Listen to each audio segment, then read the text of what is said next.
earthquake, actually, and then I rushed out and I looked up and I seen the engine coming down, and they were away 50 yards from my house, and the plane's away at the other end of the town. Oh my God, it's terrible. And then sparks, and then the whole thing went down. In February 1990, with some others from the UK Families Group, I met the American President's Commission on Aviation Security and Terrorism at the American Embassy. That was in February 1990.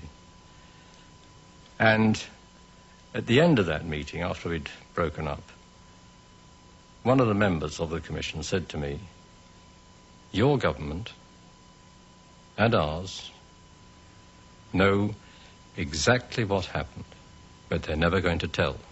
In the beginning, a hand, a bag, and a baggage tag. And a radio that plays cassettes and has its own flip side, a bomb.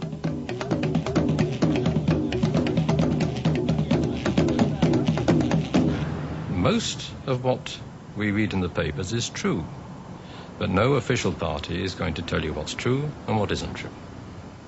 For 3 years, the United States and Scotland have been conducting one of the most exhaustive and complex investigations in history. Today, we are announcing an indictment in the case. We charge that 2 Libyan officials, acting as operatives of the Libyan Intelligence Service, along with other co-conspirators, planted and detonated the bomb that destroyed Pan Am Flight 103. At this moment, Lord Fraser, Chief Prosecutor of Scotland, is announcing parallel charges.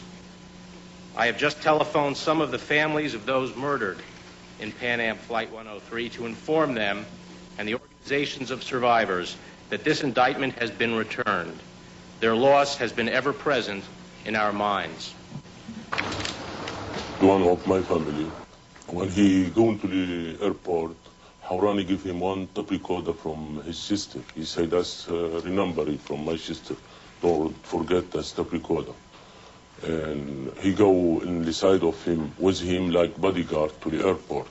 That's what happened with him. And give him the tape recorder and fix everything for him here in Germany. And give it to him to the airport. And he don't know about it. Around Colin's Peak, the mist is sailing, the banshee croons her note of wailing. But my Blueen, with sorrow streaming, for him that will never return. I was driving along the road there were just pieces of something lying on the road, and nets and a bag. And when I got out of the car to shift them, I found, well, it was a luggage, a hold all, and I chucked everything off the road to get past, and I drove back up to the farm. And when I got here, there was nobody in the house at all. The door, they were away down the road.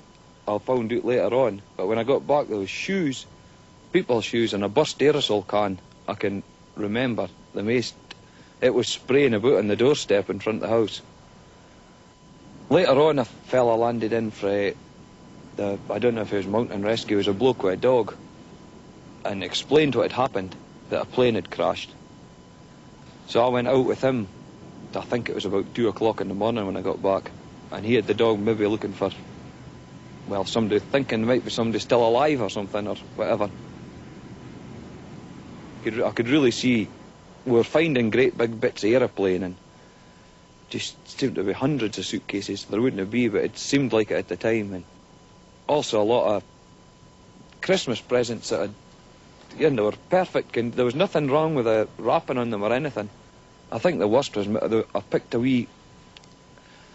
a present up, and it on the card on the outside it said, "Sorry she couldn't be back for Christmas." And I can't just mind what it was, but that really was quite sickening to think that the lassie that was sending it she'd never be back.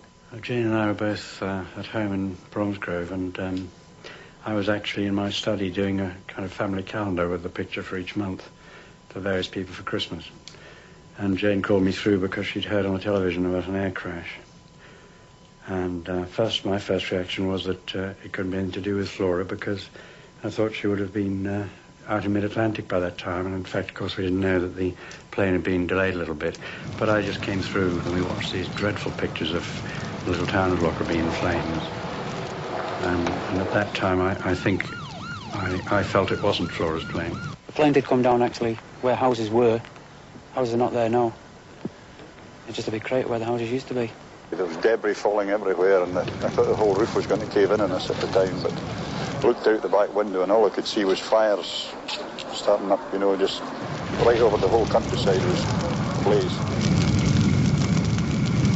I knew Flora had left that evening for the States, where she'd gone to stay with her boyfriend over Christmas.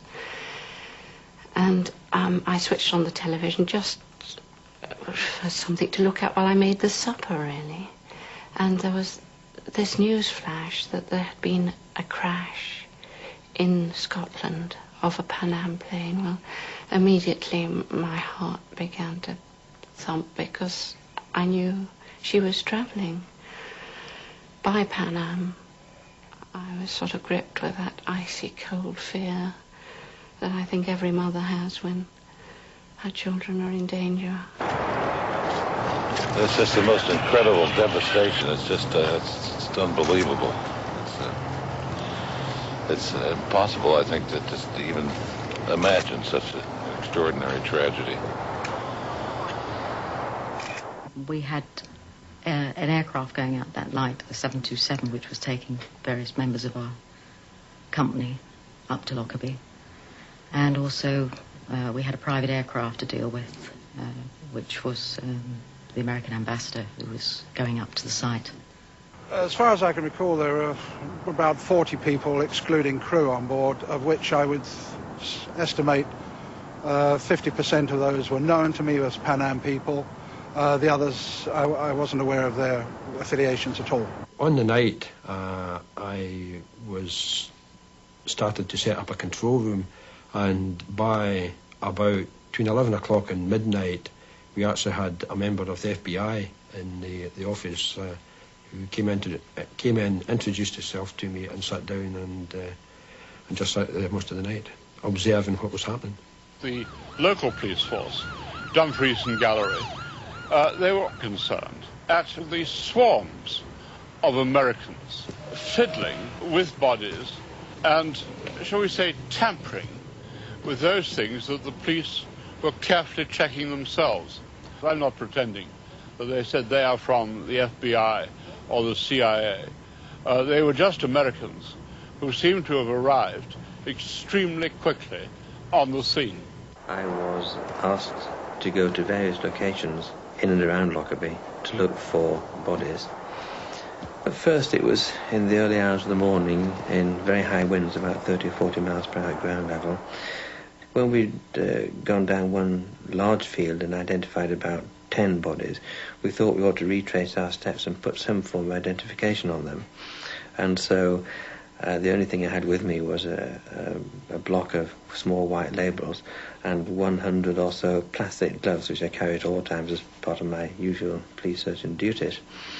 And so I put a code on every one, DCF being my initials, DCF1, right through to 58, of the bodies in that particular sector.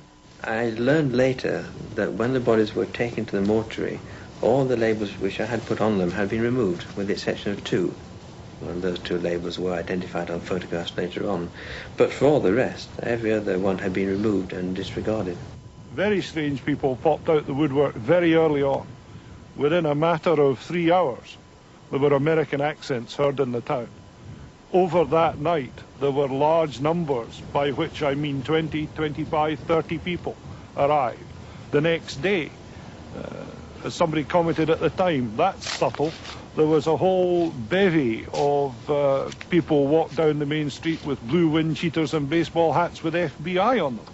But there were a lot of other Americans in the town over the first 12 hours that weren't wearing FBI wind cheaters. I don't know who they are. I know who some of them were, and they certainly weren't tourists. In the morning, when more cameras have arrived, it is the turn of the dignitaries, a junior prince and the Prime Minister herself. There are bits and pieces of the aircraft, and I've spoken to an accident investigator whose first impressions were absolutely stunned, and he'd never come across something quite as big, as disastrous as this. I've also been up to the hill to see the cockpit area, and that, I think, is a high priority to the investigators to see if they can find anything from there. It is very moving indeed, because there are a lot of personal possessions that you can see scattered about. Speculation is not evidence, and they are systematically obtaining the evidence and systematically searching the hills around for further people and evidence. I suppose that statistically, something like this has got to happen at some stage on a town. It is most sad and unfortunate that it's had to happen to Lockerbie, and, of course, so close to Christmas. The mountain rescue teams with dogs from Fries, North and South Yorkshire, Cumbria, were the first to scour the terrain. Members of rescue teams on the site within 2 hours found Americans already there. The police and military are still prohibited by the British Official Secrets Act from speaking. This helicopter was overflying the area, and a chappie was looking at me out of a telescopic sight of a rifle, which is probably some Secret Service man or other. It was a white unmarked helicopter, for all intent and purpose a civilian helicopter. It must have had an opening door, and he sat in the doorway, just scanning the landscape with his telescopic sight on a rifle. There's helicopters landing just even behind me here in the field. They were landing quite regular. In fact, there was an odd one landed in a tiny wee paddock in front of the house. They were constant. They were every day. For days on end, they were flying over. It was thought that it was very odd and strange that so many people should be involved in moving bodies, looking at luggage, who were not members of the investigating force. What were they looking for so carefully? This was not just searching desperately for loved ones. It was far more than that. It was careful examination of baggage and indeed bodies. Later on, there was some Americans. I was speaking to them on top of the hill. I was checking my sheep on the hill at the time, and they asked us not to go up near this wee wood on the top, so I just presumed they were looking for something. But I just steered clear out the way. I heard a story about 2 suitcases full of money on the plane, but of course I didn't see any of it.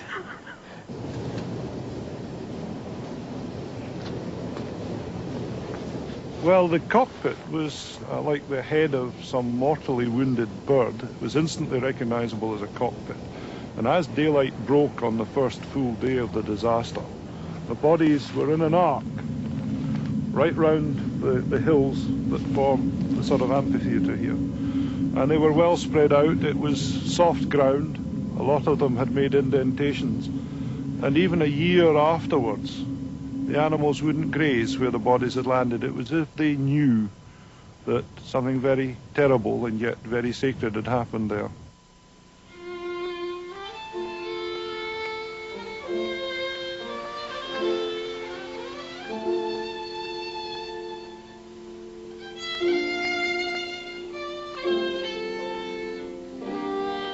I rang up a number of times and said who I was. And eventually I established a good relationship over the telephone with one of the doctors who was doing the post-mortems. And it was he who arranged for me to see her body, I think very much counter to the instructions he'd been given. But he undertook to have the body put somewhere where I could see it, identify it. And he was extremely kind to me when I went in to see the body. One thing I wanted was a lock of hair. And again, it's one of those vivid memories. He went away and got a pair of scissors, got me a lock of hair. There was no official announcement. The first 7 bodies were released to be taken by road south to London for onward transportation to the relatives. And I'll never forget it. All of a sudden, the main street in Lockerbie was full of people. They were standing 3 deep on the pavements. Not a word was said. They stood quietly to bid farewell, to pay their respect to 7 dead victims. And as I say, it was one of the most moving things I've ever seen in 40-odd years. It was very beautiful, and it was proper. We got a message, I think, about 6 o'clock that night to say that the first bodies were being taken out of the town. About 8 o'clock, so if possible, could we go down the street to show respect? So there was a lot of people, I don't know, maybe 200 or 300 of the locals lined the streets, and when the first lorry came round the town hall with the bodies in it, it was really very, very upsetting to see it going away, yes. It was nice that they were going home, but just sad that they had to go home in such circumstances. We thank you for the love that our dead brothers and sisters poured out in their lives on earth. And we recall with faith the words of St. Paul, love does not come to an end. Father, we thank you for that indestructible love which came into our lives and will remain with us forever. Amen.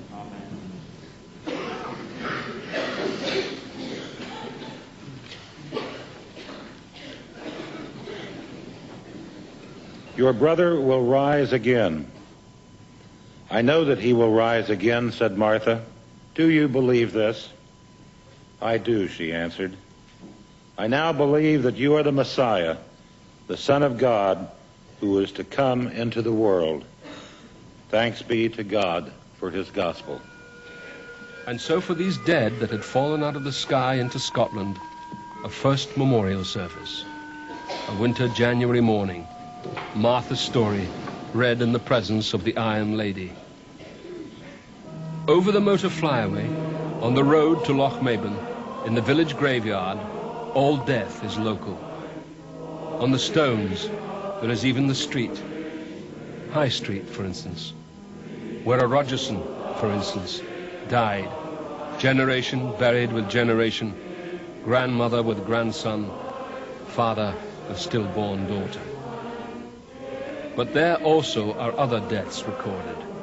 Here, wanderers away at war, away earning and saving, brought home, sent home, from Gallipoli, killed in action, Gaza, dead of wounds, South and East Africa, Medicine Hat, province of Alberta, and Calcutta.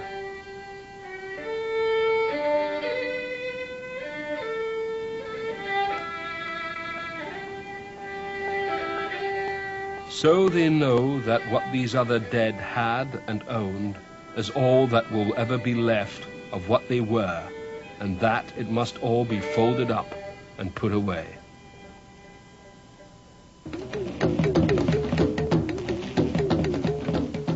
(1993), before the 5th anniversary.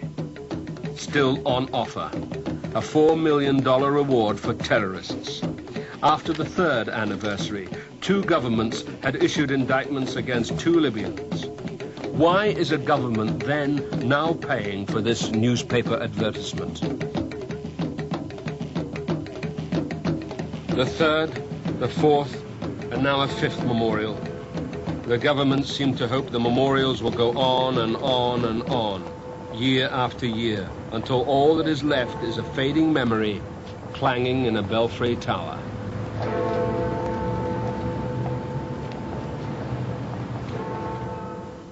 Why has a full independent inquiry been consistently refused? Why, after 5 years, have no real answers been supplied.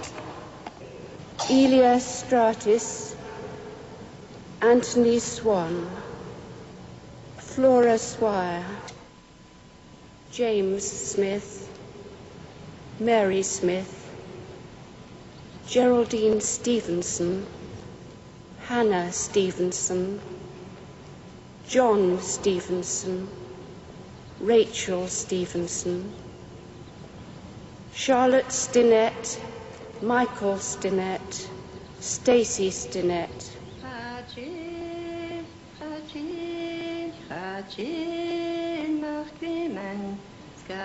Over 5 years, a very disturbing story has emerged about warnings. A well-respected international journalist, David Yallop, had interviewed Abu Nidal, who had warned him that there was going to be an attack on an American airliner. Yallop flew immediately back to London and notified the British authorities, MI6. Abu Nidal, mastermind of the Rome and Vienna airport massacres, now trying to stop more killing. I was in Libya to interview Gaddafi and Abu Nidal and a group of other people. I'd had a conversation with a man called Brian Crozier, who was an asset for the CIA and MI6. And I'd been asked by him to ask 3 or 4 specific questions to Nidal.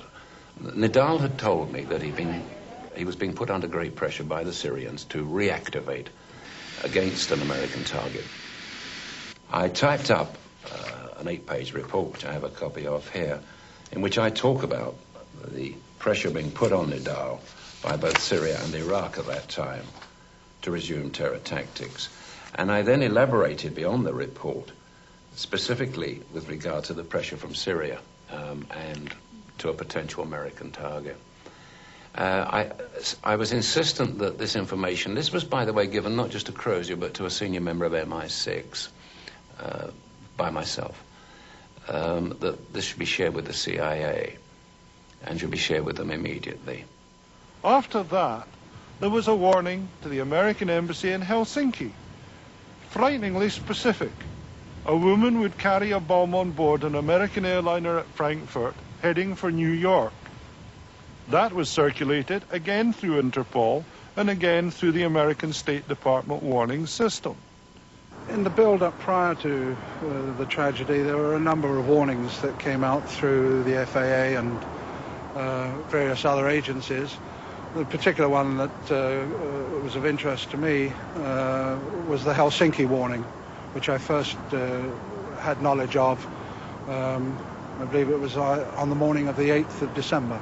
We did indeed receive on December 9th an advisory based on an untested source in terms of reliability. That information was disseminated throughout this embassy, and we advised all appropriate British authorities, including all American carriers. I'd received a telex. I was in Brussels, actually, on the morning, and I'd received a telex from headquarters that I was to go to Helsinki and that I was to get further information from my colleague in Frankfurt, who I telephoned and then subsequently came back to London and made arrangements to travel to Helsinki later that day. It was an unidentified caller that apparently made a phone call to our embassy in Helsinki. I got the impression from the person I was discussing it with that it had been thoroughly checked out and was considered to be a hoax. We receive dozens of threats each day. We always take them seriously. In this case, we took action immediately. We were notified of it. It was circulated to all the appropriate commands. To anticipate your next question, no, as far as I can determine at this point, it was not posted on bulletin boards. Almost at the same time as I was talking to these 2 secret agents here in London, that a warning had come from Helsinki that talked of the bombing of a Frankfurt-bound plane, and that other warnings were even more specific and talked of Pan Am 103. And what bemused me was that all of us had, in our own way, given pieces of a very crucial puzzle to intelligence, which they'd chosen to ignore, or so it seemed. But subsequently it became apparent to me from further inquiries that they hadn't ignored them, and that a number of VIPs were pulled off that plane a number of intelligence operatives were pulled off that plane. The South Africans, particularly Pick Botha, were booked on Flight 103 and changed pretty much at the last hour or so. These South Africans had been warned by Bureau of State Security to change reservations. The South Africans booked on Flight 103 cancelled just before departure. Along with Pick Botha, General Mallon, the Defense Minister, and General Van Tonder, head of the Secret Service, BOSS, and other senior government officials. Botha, Mallon, and Van Tonder confirmed this change in travel arrangements to British businessman Tiny Rowlands. They tell him the source of the information was of the kind that could not be dismissed. Botha rebooks on the earlier Pan Am 101. General Van Tonder and 2 other members of BOSS cancel their trip altogether. BOSS has close ties to two very important services, to the Israeli service and also to the American, to the Central Intelligence Agency. Sometimes by going public, you achieve, you give undue attention to what the terrorist wants to call attention to. But if you want me to say that if we have specific information that a specific flight was going to be specifically targeted and that information had any credibility to it, then I think widespread notices should be given and people should well know that they were putting their lives at risk. If you count them out, there had been at least 8 warnings to the Western intelligence authorities, whether they were British, American or German. What did they need? A signed confession and a postcard? I remember that Flora had been told that she'd be unlikely to get a seat on that flight because it was so near Christmas the plane would be full. Now the plane was nothing like full. And Flora bought a ticket just a couple of days before she flew. Now, if that came about because the others who would have filled the plane had been warned, what does that say about the system? It says that the warning was widely known, that a lot of people had heard it, a lot of people acted on it. And it's only the mugs who weren't on the inside of this system that's supposed to protect innocent people who actually climbed on board that plane. She got on that plane really as a lamb to the slaughter, that she walked up into that aircraft believing, as anyone should and might, that she was going to be safely transported to America. Neuss muss leben. Others might die, but Neuss must live. There were more than warnings. In Neuss near Frankfurt, before the destruction of Pan Am 103, a bomb-making terrorist cell associated with the Syrian-backed terrorist Ahmed Jibril had been discovered. The good burghers cross over the canal. The motor barge putters through oil splotches past the gantry cranes. Here, only the water is bad. The phone booth, still there at the end of the street. Is there somebody in it? Has someone been warned? Has someone been told to run away? 1 terrorist cell, 2 terrorist cells, 3 terrorist cells. How long before? How long after? On the 8th of December 1988, the anniversary of the Intifada, units of the Sayeret Golani, the Golani Brigade, the SAS of the Israeli Defense Forces, raided a PFLP-GC base in southern Lebanon at a place called Al-Numia. It was an extensive base, miles of underground tunnels, underground bunkers, one of which was Ahmed Jibril's headquarters in southern Lebanon. The group you referred to was a clandestine cell of the PFLP-GC, the Ahmed Jibril group, that had been sent to Germany to set up an operation, several operations as a matter of fact, directed against both the Americans and other Western targets. That group had been set up in the aftermath of the American shoot-down of the Iranian Airbus in July 1988. Bodies float in the Persian Gulf. Iranians on a flight to Mecca, shot out of their Airbus by an American warship. C'était un crime vu du côté iranien, du peuple surtout, c'était un crime. Et d'ailleurs, en réalité aussi, c'était un crime. Chasser un avion par fusée et tuer presque 300 personnes, c'est un crime. Et c'est jamais oublié par le peuple iranien. Parce que, bon, s'il s'agissait d'un autre pays. Alors, il y aurait de poursuites, il y aurait beaucoup de bruit dans le monde. Mais concernant cet avion, ils l'ont chassé, après ils se sont félicités, et même ils ont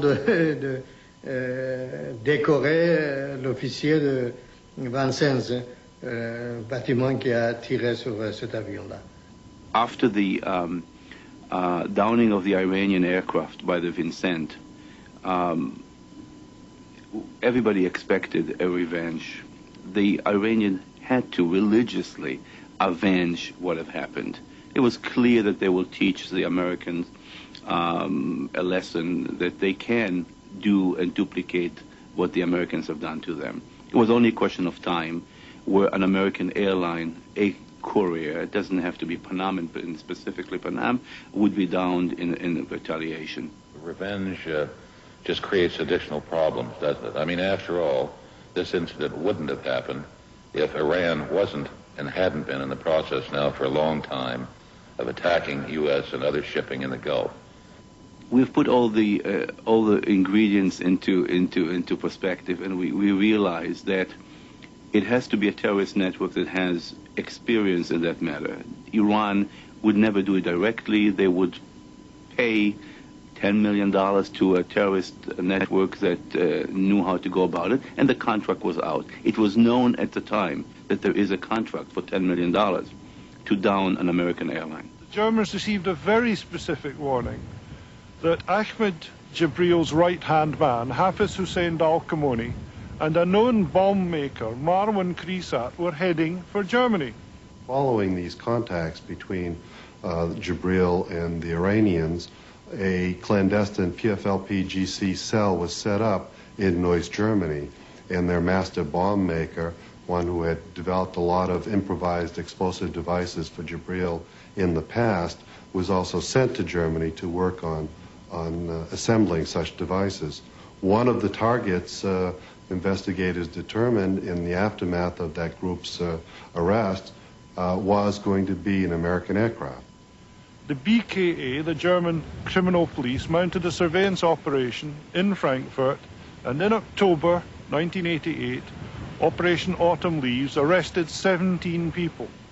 They found massive amounts of weaponry, explosives, timing devices, and most significantly, in the car that was being driven by Dalkamoni, in which Krizat was a passenger, a Toshiba bomb beat radio cassette recorder with a primed bomb inside it, designed to blow up aircraft. Il y a beaucoup, tout le temps, il est à Téhéran. Il va et vient. Alors, vous savez qu'il était aussi, il est aussi un membre du service secret syrien. Il est un officier de ce service secret syrien. C'est l'Iran qui a exigé la réalisation de cet attentat et c'est Ahmad Jibril qui l'a réalisé. Ayant toute collaboration, toutes les possibilités mises à sa disposition par les ambassades concernées. Marwan Krizat and Hafiz Dalkameni on October 26, 1988, after a shopping spree buying electronic components. The buying binge filmed by German secret police are in this phone booth on Hafenstrasse, where they are arrested. Earlier, the BKA had been listening to the international line as Krizat from another phone had told Damascus, "I have made some changes in the medicine. It is better and stronger." When taken to BKA headquarters, Krizat insists he be allowed to make a phone call. He does. He is released soon afterwards and flies to Jordan. I had spoken to a reporter, a German reporter who refuses to go on camera, but who is very close to federal intelligence sources here in Germany, who assured me that CRESAT was an agent of the Jordanian service and an asset of the Central Intelligence Agency. If you take CRESAT, for example, who was a bomb maker, who served Jibril and other terrorist networks for years, he was also reporting for years his activities to Israel, Jordan, some other countries' intelligence department. The Germans did not believe that they had sufficient evidence directly linking him at the time. So that was an internal judicial decision within the German government. He obviously continued to be a suspect for us and for the British authorities, as well as for the German authorities, the BKA. I personally spoke to the president of the BKA, Dr. Boga, and he assured me that they were going to continue an all-out effort to identify everyone involved with this Jibril group inside of Germany. There are times that to keep an agent who've been groomed for so many years and so much effort has been put, and even if he brings you the type of information that clearly indicates that there's a bomb going to go on board or there's a bomb going to go off in a public place, you must sometime let it go. Pressure had come from Bonn, from the U.S. Embassy in Bonn, to release CRESAT. Ahmed Jibril is reported to have said that the barometric detonator bombs were to be used on attacks on Israeli bases at the top of mountains. I don't know of any Israeli bases over 10,000 feet, and the triggers were all programmed to become active at over 10,000 feet of altitude. So they could only have been meant to attack planes. This device can be used in a number of different ways. True, it is used to make explosions in high places, but it is possible to put this device in a car at sea level, and if this car is driven to the top of a mountain, an explosion will take place. Now, this mechanism is not only related to aeroplanes. Experts are well aware of the fact that this device could be used for many purposes. In April 1989, 4 months after the destruction of Pan Am Clipper made of the seas, 6 months after the October arrests of CRESAT and Dal Khomeini, the German police raid 16 Isserstrasse in Neuss, Hassan Abbasi's. That raid will lead to the discovery of 3 other CRESAT-manufactured bombs concealed in electronic devices, in cold storage at a veggie stand owned by Abbasi. A 4th bomb is never found, and there are rumors of a 5th. These bombs are so sophisticated, the top German bomb expert is killed trying to disarm one. The German government will never request the extradition of Marwan CRESAT. The Scottish police will never be allowed to talk to CRESAT, nor will the Scottish police ever be told the details of what CRESAT told the FBI, Supervisory Agent Tom Thurman, Special Agent Edward Marshman, when the FBI talked to him on November 12th and 13th, 1989. A journalist secretly interviews the bomb maker. To him, CRESAT confirms that he had made airplane bombs for Jibril, had been sent to Germany on a revenge mission, and that he was a secret agent.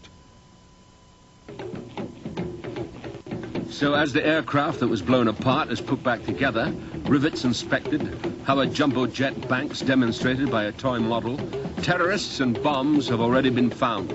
Terrorists have been set free. A bomb has vanished. The finger points somewhere, Syria and Iran. That somewhere soon becomes nowhere. March 1989. Paul Channon, the British Minister of Transport, in a London club, tells 5 journalists that the Pan Am case has been solved. Arrests are imminent. Banner headlines in the tabloids. The next day, named as the source, the minister denies he ever talked. and soon afterwards resigns. Then American columnist Jack Anderson reports in his column on a conversation between Margaret Thatcher and George Bush. Who should they blame? I read the Anderson column. I find it a little hard to believe that two heads of state would make a unilateral decision such as he reports, exonerating governments who are documented state sponsors of terrorism of having anything to do with the Pan Am 103 event, especially given the intelligence information, some of which I know has been corroborated, which clearly links the bombing to them. One Sunday, David Lepard, Sunday Times ace investigator, even announces he and the Times have solved the case. A story that changes when Mr. Lepard writes a Lockerbie book. In the middle of 1989, some 6 or 7 months after Pan Am 103 blew up, when Secretary of State Baker was in Damascus, that Baker had a meeting with the Syrian foreign minister. And that meeting, Baker said, "What are you doing about the GLC group?" And the foreign minister didn't quite understand. He drift and said, "Who are you talking about?" He said, "The Jabril group." He said, "Well, what about them?" He said, "They're responsible for Lockerbie. What are you doing about them?" He said, "Well, how do you know they're responsible?" He said, "We have the evidence, and the evidence is irrefutable."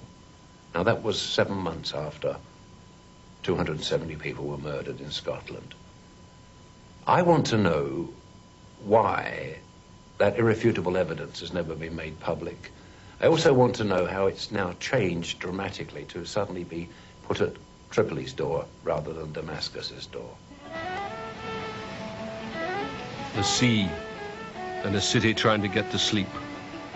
Beirut? No, there are not enough ruins. Tripoli. From the halls of Montezuma to the shores of Tripoli, every fleet marine knows the words to the Marine hymn. Oliver North, Lieutenant Colonel, U.S. Marine Corps. His Commander-in-Chief, the Honorable Ronald Reagan. Always and still sleeping the sleep of the just, as he had in cabinet meetings had his 3 presidential obsessions: hostages, Contras, and Gaddafi.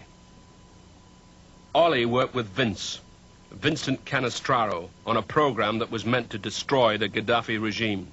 Vincent Canestraro will later head the CIA's investigation into Lockerbie. Bob Woodward, in the front pages of the Washington Post, using top-secret documents leaked to him from the National Security Council, wrote about the program. Deception and disinformation.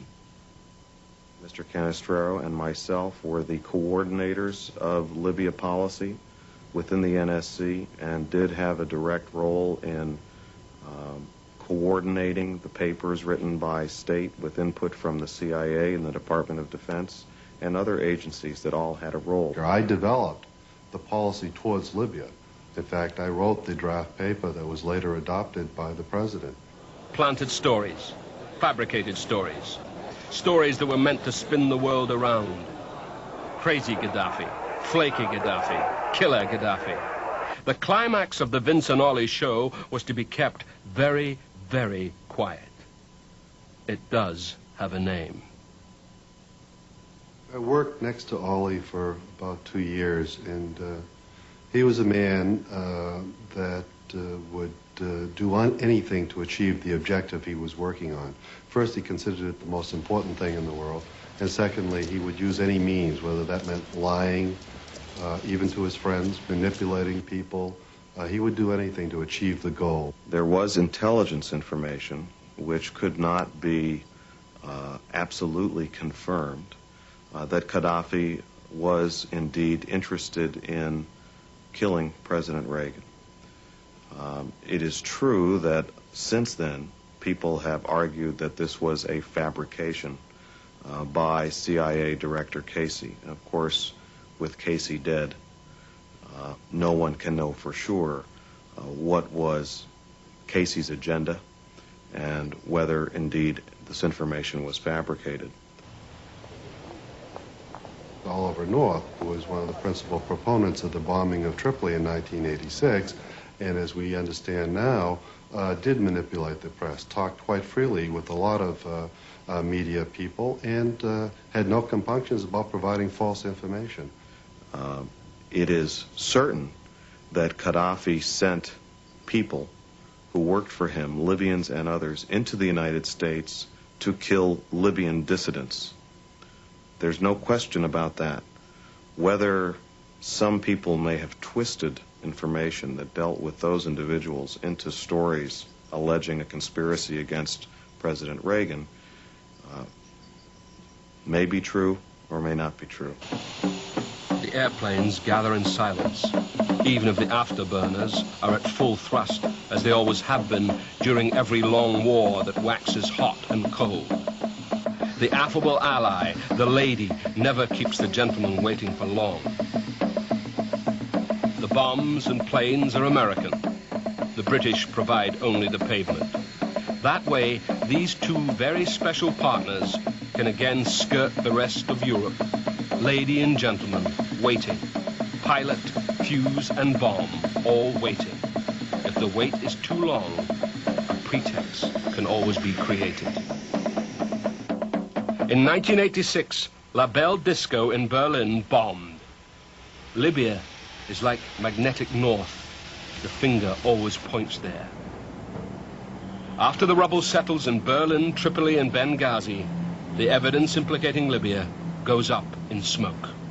We were able, through technical intelligence means, in almost real time, to intercept communications between the Libyan People's Bureau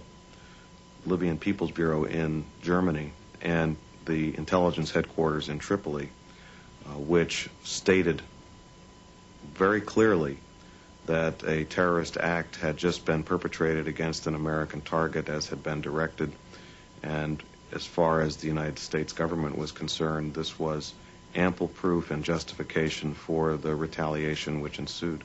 My fellow Americans, at 7 o'clock this evening, Eastern Time, air and naval forces of the United States launched a series of strikes against the headquarters, terrorist facilities, and military assets that support Muammar Gaddafi's subversive activities.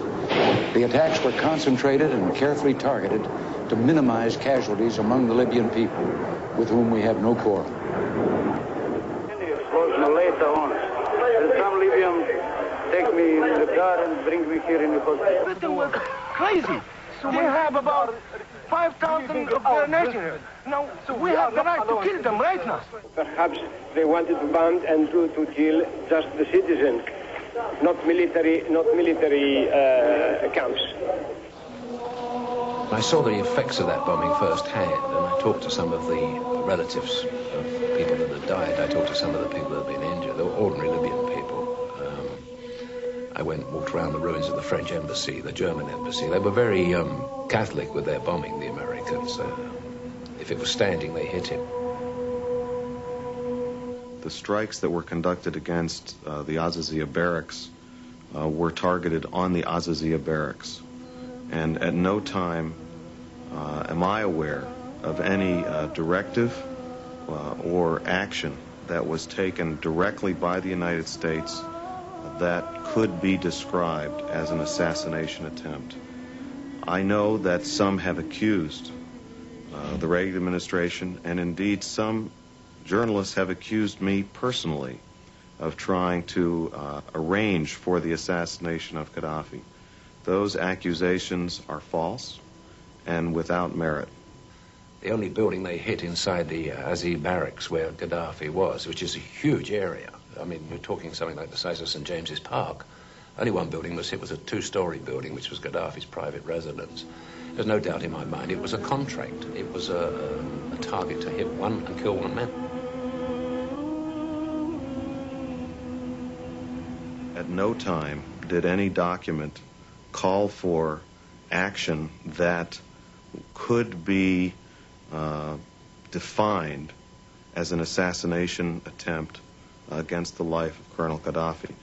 Not that many people in the United States would have been unhappy to see Colonel Gaddafi leave the scene, but at no time did our policy direct that be a tactic or strategy that we sought to implement.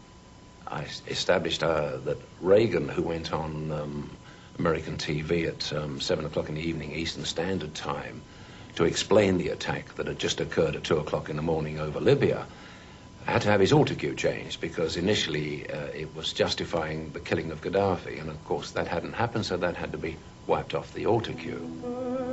A cluster bomb casing, the stenciled warranty where to return if defective in manufacture. Bomblets. The wing wheel of an F-11. The pile of helmets left behind as if the whooping pilots had thrown them off after a wild bucking ride. The only thing missing, because not made of metal, the 15-month-old girl that died in the ruins. Muammar Gaddafi's adopted daughter. I have no illusion that tonight's action will ring down the curtain on Gaddafi's reign of terror. But this mission, violent though it was, can bring closer a safer and more secure world for decent men and women. We will persevere. The policy basically was to confront the Libyans, and it did lead to military confrontation with the Libyans. What is that famous saying about putting the fox in charge of the chicken coop? You know, for Vincent Canestraro to be put in charge of investigating Lockerbie would be funny if it weren't an obscenity. Vince was quite aware of what was going on in Syria. He was quite aware of the Iranian dimension and the Iraqi dimension and their role in state-sponsored terrorism. What emerged in U.S. policy was the tendency to be able to most directly deal with Libya because of Libya's geographic proximity to Europe and the United States as opposed to Iraq, Iran, or Syria. It was much more difficult to deal with the other countries. Canestraro is not interested in investigating Lockerbie.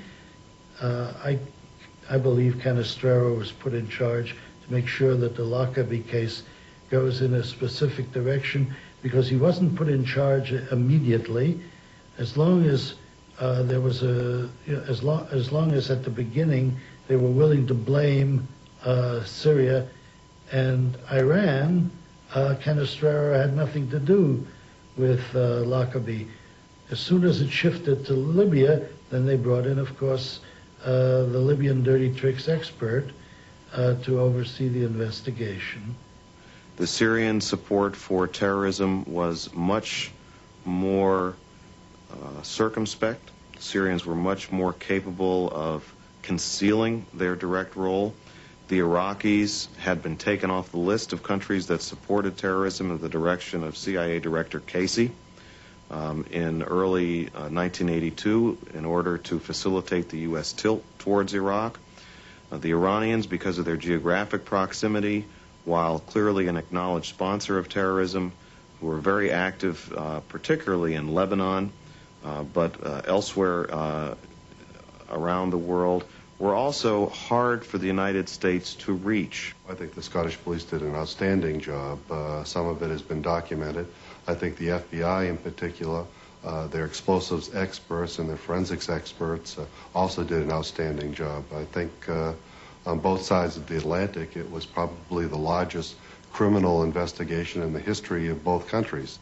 The crime scene work that was done not only in the small town of Lockerbie, but throughout almost all of southern Scotland and much of northern England, the very minute detail of collecting all the bits and pieces of evidence, the bringing together of military and civilian and law enforcement and foreign agencies as well, I think was a remarkable accomplishment on the part of the Scottish police and the English authorities that were backing them up, Scotland Yard and their military and others. Approximately 10,000 items of baggage and other artifacts have been recovered in the widespread searches extending from Lockerbie to the Kielder Forest in Northumbria. These articles are currently being evaluated for evidential purposes. Detective officers forming part of this investigation are involved in joint inquiries with their respective colleagues in West Germany, and the United States of America. All of the major developments in the case were provided by the criminal investigators. The principal evidence that led to identification of a foreign role in an act of terrorism was a forensic evidence recovered by the Scots police at Lockerbie themselves. Investigators and townspeople on their hands and knees crawling along the countryside, picking up minute bits of debris. And one of those bits of debris turned out to be a microchip, which was analyzed forensically, then led to the Libyan connection.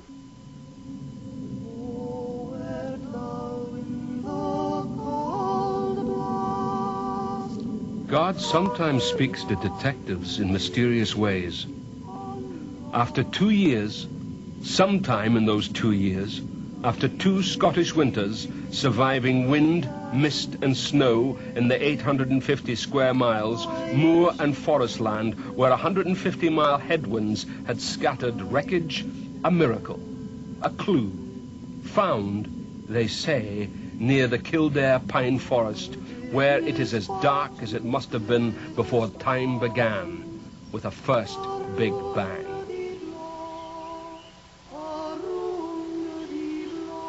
There were some areas which were very densely forest, which we couldn't penetrate, and that area was ignored. You then got into the areas of woodland that had been thinned, where debris had both remained in the trees and dropped through to the forest floor. That was cleared wherever we could by gaining access. There was nothing cleared out of the high trees. The criteria for finding things with burn marks and scorch marks on was to keep those items separate and hand them in as a separate item at the end of the day, so they could be specifically identified and checked out in priority to all the debris that would be sorted out at a later date. And we did in fact find one item about the size of a postcard that was a piece of material with the evidence of burn marks in a hole right through it. We were really told to bring whatever we could back, which we would get at easily. So anything that was up in the high canopy was left. The remainder was cleared.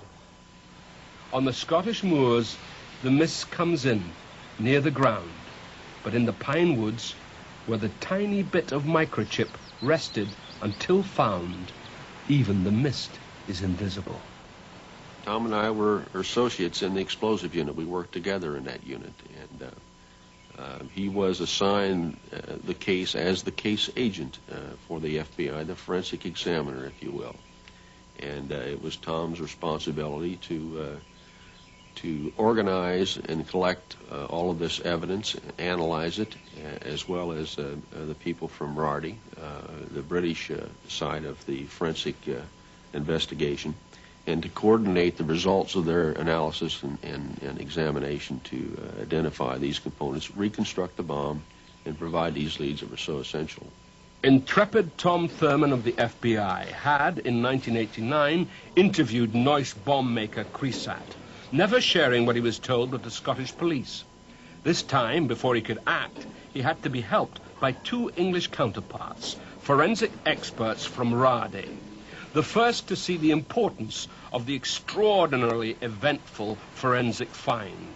One, the curious doctor, Alan Faraday, who has had one terrorist case he investigated thrown out on appeal, with others under legal scrutiny.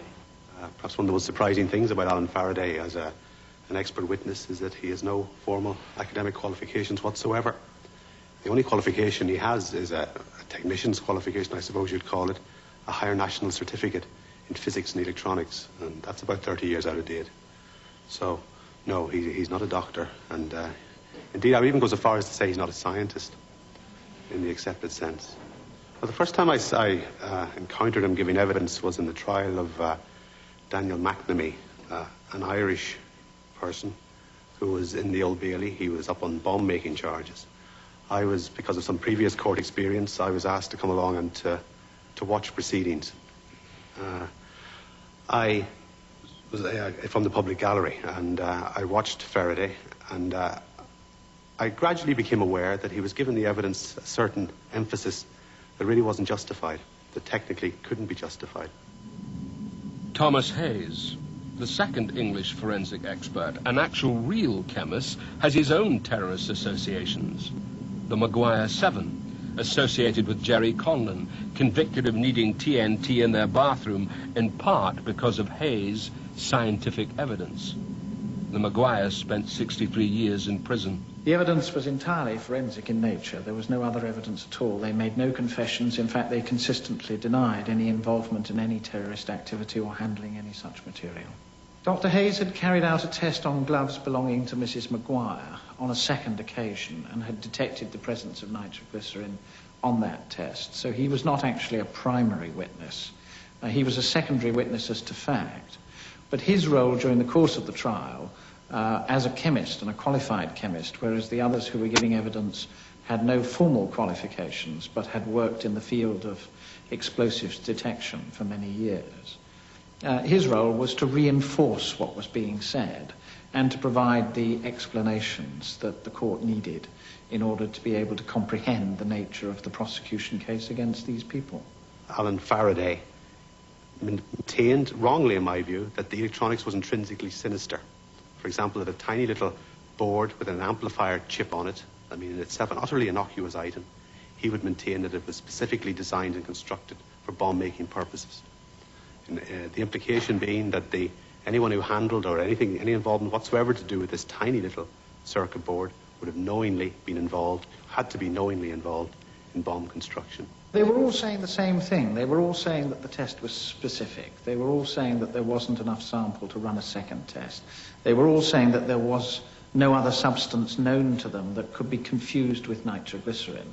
And I frankly do not believe that all of them could have been saying that if they hadn't put their heads together to say it, because all of them were saying something that they knew and must have known was a lie. The only logical explanation for the pattern of conduct in not revealing all of these things that should have been revealed, including the tests that they had secretly carried out in their laboratory in order to determine their theories, which had in fact been supportive of the defense case and not their own, is that they were engaged in a giant conspiracy, which resulted in these people being convicted. Well, as I haven't seen the Lockerbie evidence, so I can't comment on that directly. The involvement of Alan Faraday, that worries me. Particularly my experience in the Gibraltar case,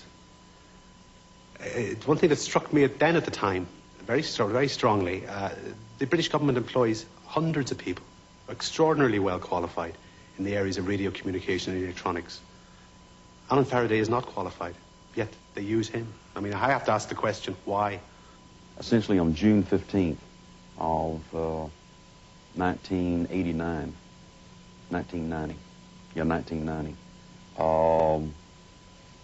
was the day that I made the identification. And I knew at that point what it meant. And because, if you will, I'm an investigator as well as a forensic examiner, I knew where that would go. That at that point we had no conclusive proof of the type of timing mechanism that was used in the bombing of 103. When that identification was made of the timer, I knew that we had it. The forest find leads to Zurich, where money grows in banks, where the hand that steals is not cut off, just grows other hands.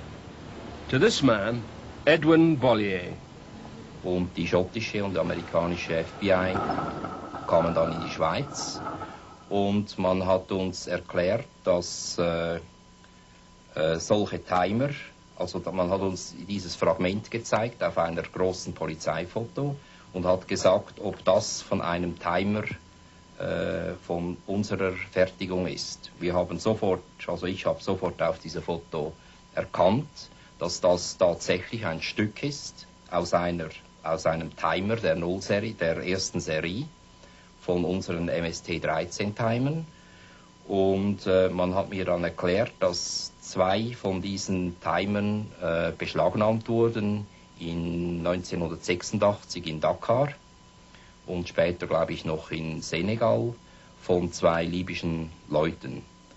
Und ich habe also auf der Foto eindeutig erkannt, dass dieses Fragment, was gezeigt wurde, dass das in Lockerbie gefunden wurde, dass das von einem Timer stammt, die wir gefertigt haben. Libyan intelligence provided MEBO with an order. They provided the specification and an order for the production of a certain number of timers that are used in explosive devices, what are called IEDs, improvised explosive devices. Also man sagt, diese Bombe sei in einem Toshiba Radio gewesen und also mindestens in diesem Gehäuse wäre kein Platz in diesem Radio. Wenn man es ausbaut, ich weiß es nicht, könnte sein. A magnification of that circuit board, which is here, you can see it's a very large magnification, has a partially obliterated marking. And through investigation, we determined that this actually is MEBO. Initially, we thought that it might be another number, like M580, and that was number of leads were sent out to electronic manufacturers to see if they had made this board.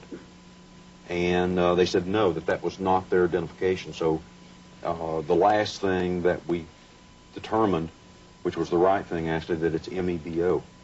We had some inkling that that's what it was from the beginning, but we didn't want to say, okay, that it's MEBO to the exclusion of anything else until we were absolutely certain. Ich ging dann natürlich nach all diesen, wir hatten einen Schock bekommen, als wir gehört haben, dass so ein Fragmentstück gefunden wurde im tragischen Unfall in Lockerbie. Und ich wollte dann genau wissen, ich wollte mal dieses Teil sehen. Ich ging darum eine Woche lang nach FBI im Jahre 1990, glaube ich, oder 91. Und wollte unter anderem dieses Fragment einmal in Natura sehen. Man hat mir dann gesagt, das befindet sich nicht bei Ihnen, sondern bei der Scottish Police.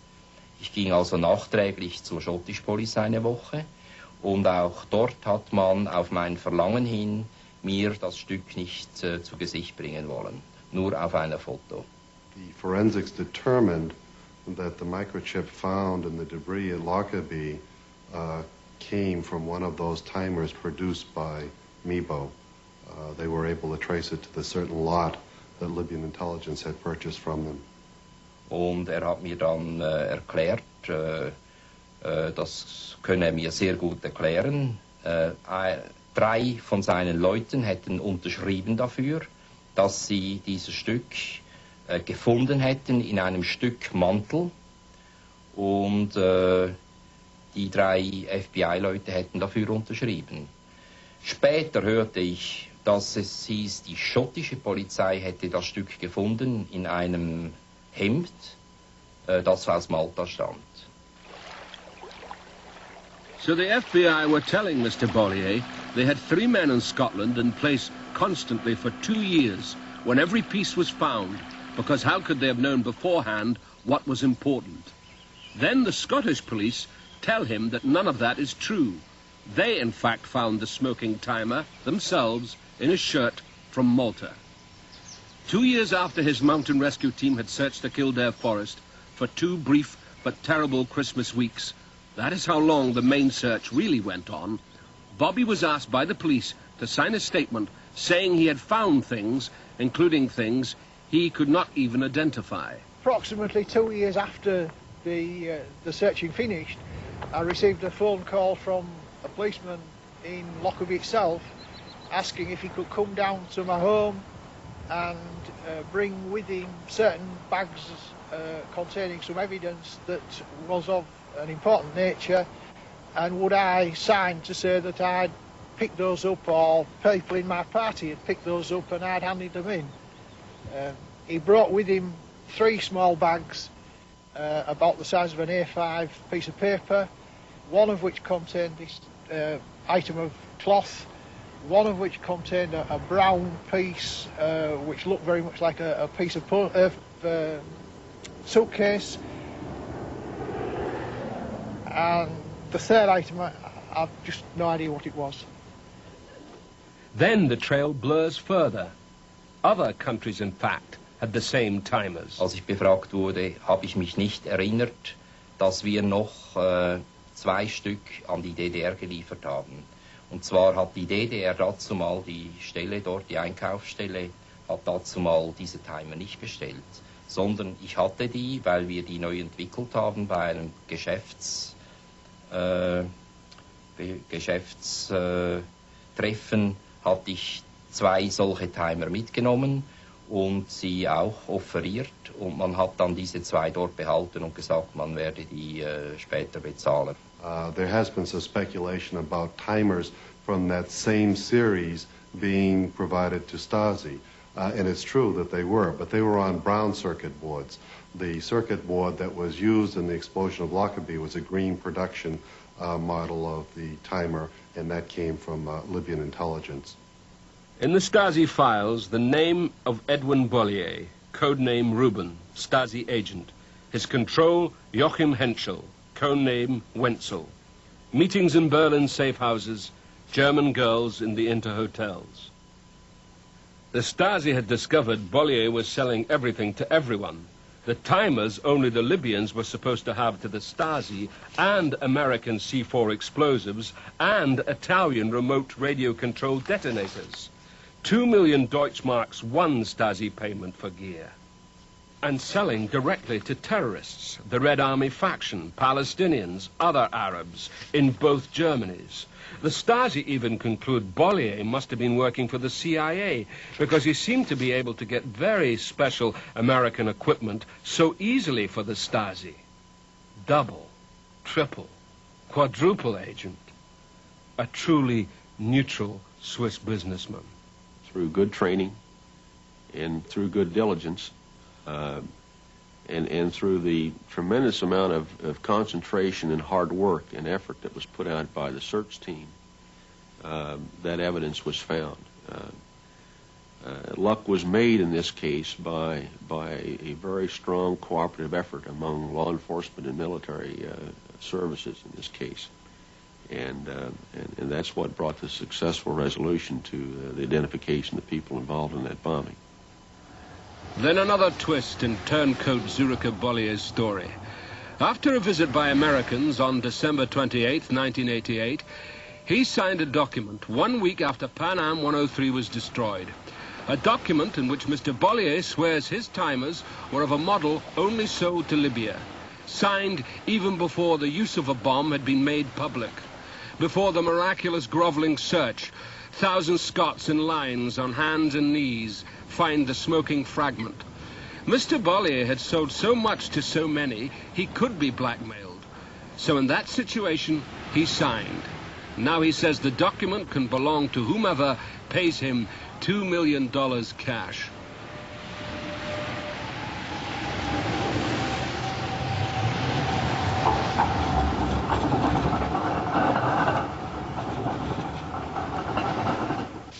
After 3 years of one of the most complex and exhaustive investigations in history, head of the inquiry, Lord Fraser, named names.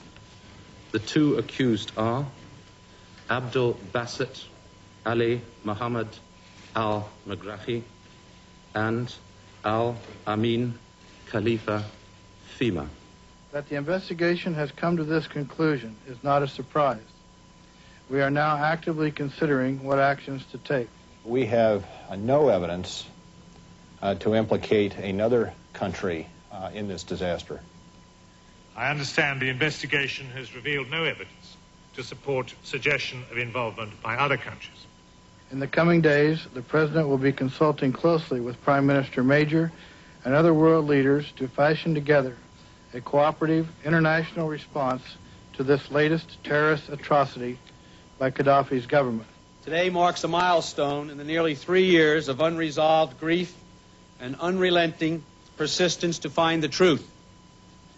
Today, we call upon the political powers of all civilized nations to send a strong and unequivocal message to Libya and all states that aid, abet, harbor, sponsor, and support terrorist activities, that they will no longer be tolerated in the world community. فوجئت وصلت بذهول كبير لما سمعت اسمي. والحقيقة حتى اتهام بلدي كان مفاجأة كبيرة لي، وهذا خلاني أنا تعبت، أنا وعائلتي بصراحة تعبت بشكل كبير. أنا لا نرى تواجدي في مالطا كانت فرصة لي بأن أقوم بعمل إرهابي مثل هذا الذي يتهموني به. فعلاقاتي داخل مالطا معروفة، ويمكن لأي شخص أنه يسأل علي. I know him. I know he will never hurt a fly. But it was a shock that it was put on him. They put his name, you know. You can't believe it. I don't really believe it that he done it, you know. Not even all the Maltese that knew him never believed that he did it. It was unbelievable. I mean, everybody, they had the same opinion in a way. You know, he's not such a person. He's so soft that they give him a nickname, the egg, you know, Dahya. That means he's very, very soft. وأنا ليست لدي إجابة على ذلك، لأني مستغرب ماذا أريد أن أقول. دولة اتهمتني باطلا، أنا لا أعرف الأسباب، أنا لا كنت أعرف ولا ذكرتها لكم. The Roman theatre in Sabarata, Libya, pocked and sandblasted. In its splendor, when Africa provided the grain for Rome, and a Libyan, Septimus Severus, was Roman emperor, 1,500 years before the birth of the American Republic. Two Libyans, cast without ever auditioning, have now become players in a new play with a very old plot. White hats and black hats. The play goes like this.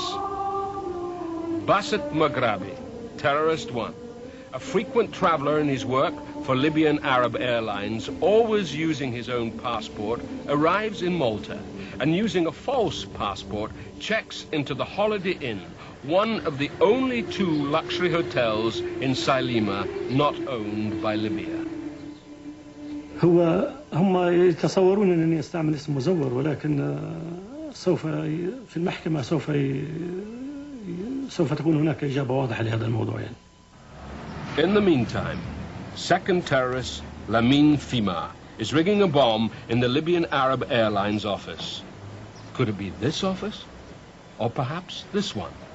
Using Semtex he has stored there amongst the Libyan, Maltese and other employees, and of course, Mr. Bollier's device. أنا لا تدخل يعني عقلي أن نستعمل متفجرات أو نقوم بتخزينها داخل مكتب من مكاتب خطوط طيران داخل المطار. هذا المكتب يشتغل فيه ليبيين ومالطيين، فكيف يمكن وضع مادة زي هذه خطيرة جدا في هذا المكتب، وكيف يمكن السكوت عنها إذا كان راها أي حد منا. When the Great War fleets docked in Malta, the warship tenders would unload sailors looking for what every sailor seeks at the foot of this Sailima street. Now shoppers look for other kinds of cheap deals. What was more valuable than the suitcase and the tracing of the suitcase were the clothes in that suitcase. There were some baby clothes. There was an umbrella. There were different items that were not really consistent with having come from this one suitcase. You know, you figure a suitcase from a man who was owned by a man would have just men's clothes in there. Here was a suitcase that had several different items in there, from babies to adults to casual items. It turned out that apparently, as I recall, that one of the items of clothing, not to be specific, was traced, as a suitcase might have been. Bomb-damaged clothes made in Malta had been found in the Pan Am 103 debris, so Secret Agent Maghrabi must have scrambled up and down this shopping street from shop to shop, finally buying baby clothes, pants in different sizes, an umbrella at Mary's house. Tony Gauci and Paul Gauci, the brother owners. Maghrabi, truly incognito, not as lucky as Doukameni and Crisat in Neuss, had not been filmed. So over 2 years, Tony will make 18 separate statements, Paul 4 to the FBI and Scottish police, as they try to get the brothers to identify the clothes buyer. 50 years old, 6 feet, hefty, full hair, had been there before, had been there again, had been there once, had seen him in a bar several months later. The baby clothes had a sheep's head, no, an entire lamb embroidered. I will sign, though I do not read English. 20 years older than the photo fit.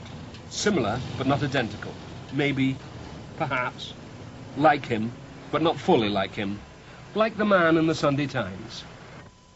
Lamin Fima then steals Air Malta luggage tags, after duly noting the English word in his diary.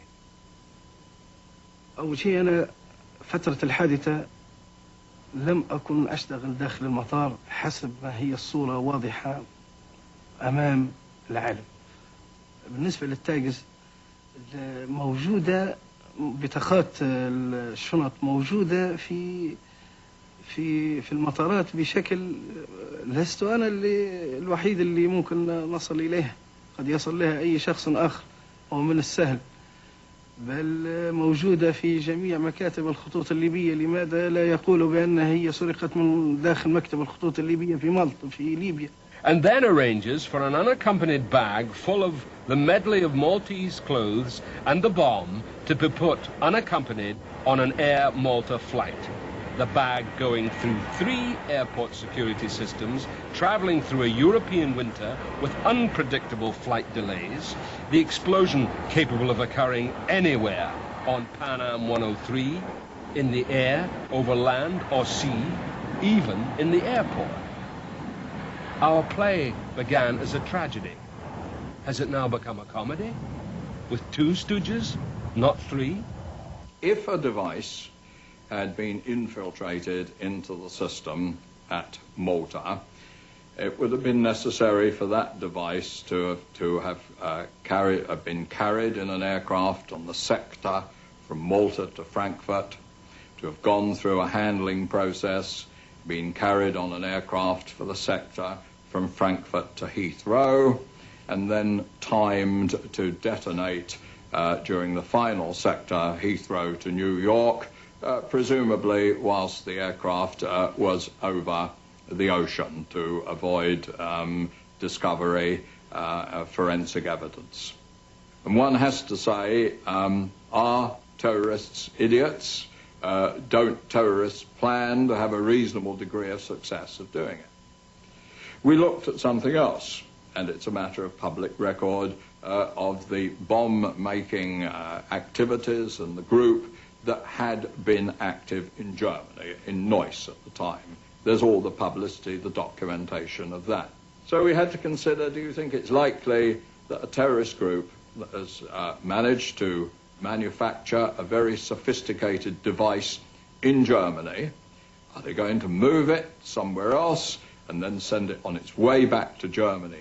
I went to Frankfurt Airport on 23rd of January 1989 to look for documents in relation to the preparation of Flight 103 from Frankfurt to London, in particularly the cargo and baggage loading plan, who was responsible for loading the plane and what the duties were. But these documents were missing from the daily file. The records at Frankfurt, they were by no means complete. One was not able to get hold of the detailed records.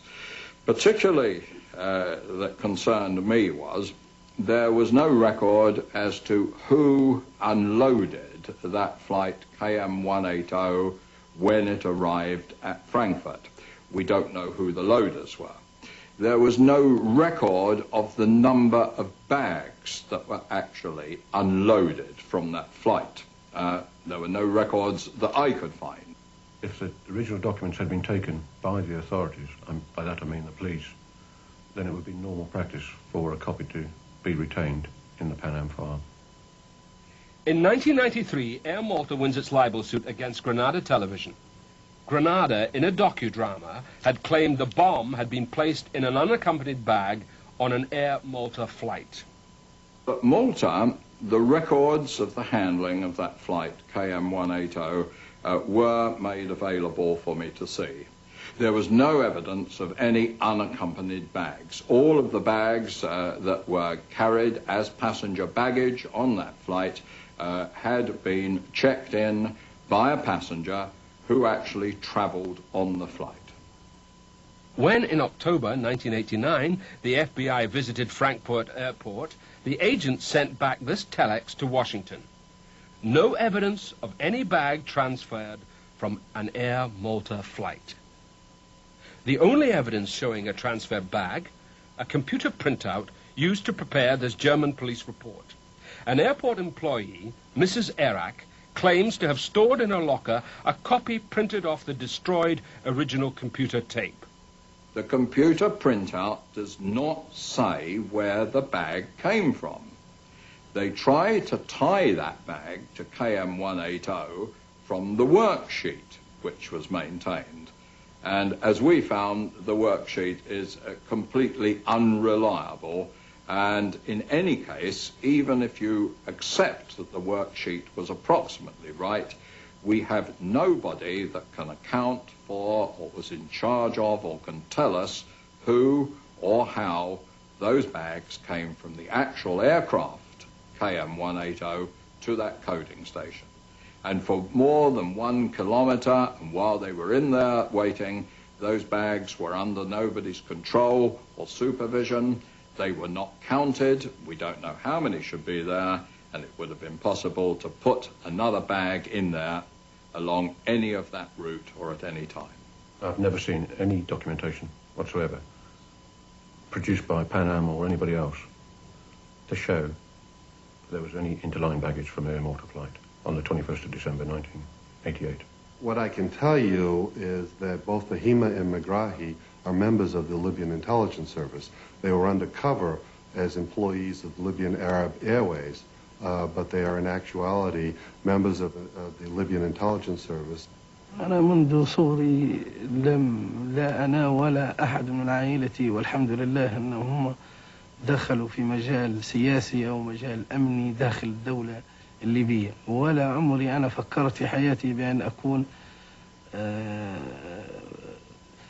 يعني عملي غير المدني.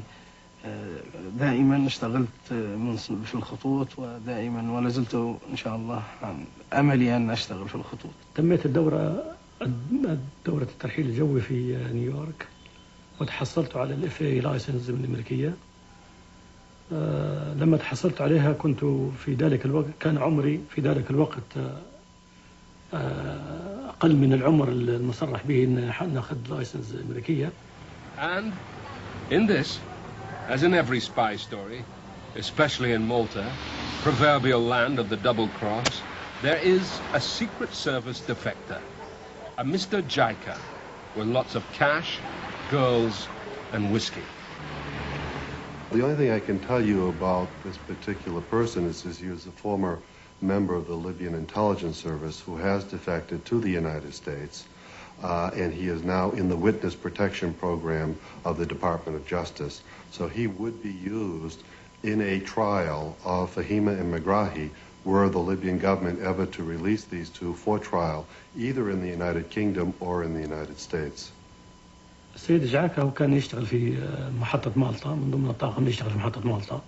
كان هو مسؤول الأمن والسلامة في محطة مالطا. أنا الشيء الذي أعرفه عنه أنه كان شخص مكروه من العاملين.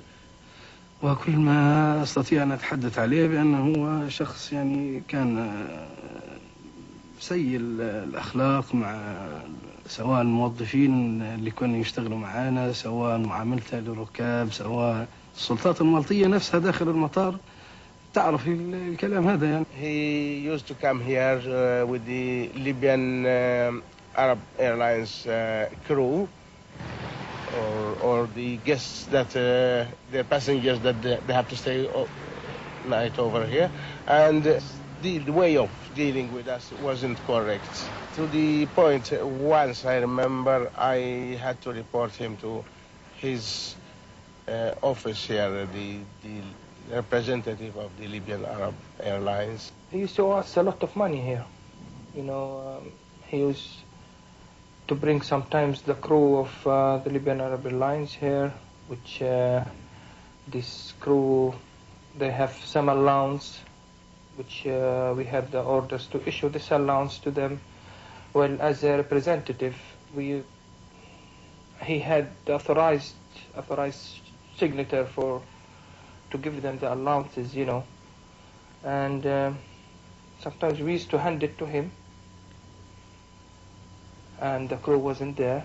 There's no doubt. I mean, if he doesn't give them to the staff, the crew, then he must have kept them.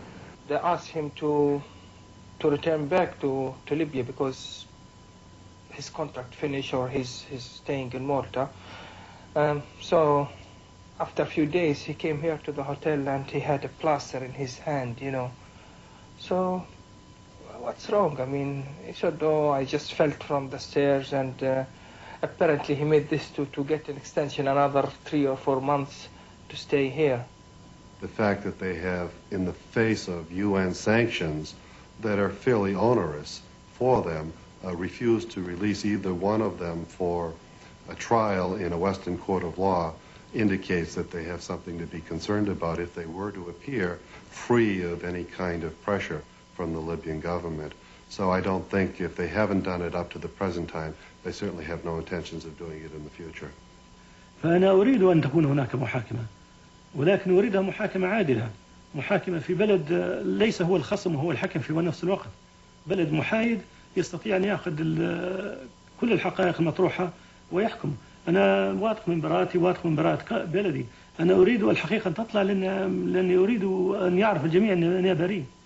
هذه هي حقوق الإنسان. عندما يرغم إنسان على المثول أمام محكمة معادلة يرفض المثول أمامها.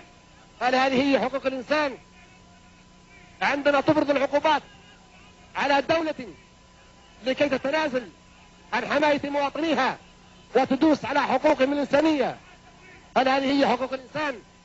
نحن لسنا أطفال، نحن لسنا سذج حتى نصدق ترهات الغرب وتصدقه الفارغ الذي لا معنى له بحقوق الإنسان.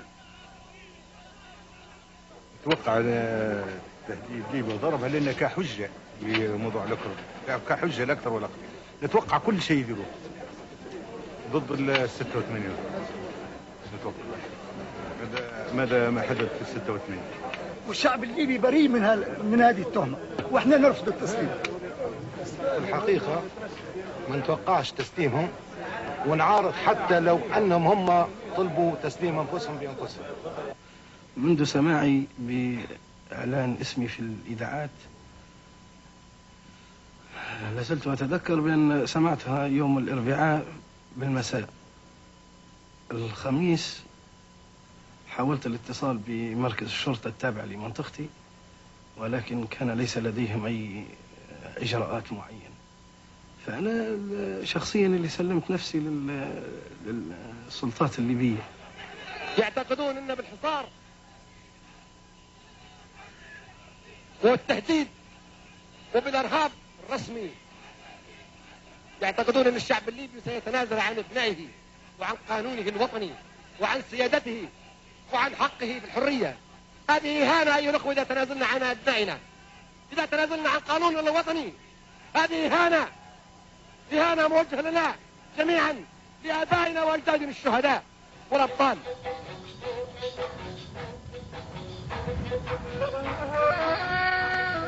Ghadames, 700 kilometers from the Libyan coastal plain, the place where we had lunch, the legend says. 2 camel drivers meeting and having lunch. One to come back to where he had left something, so the place where they had lunch.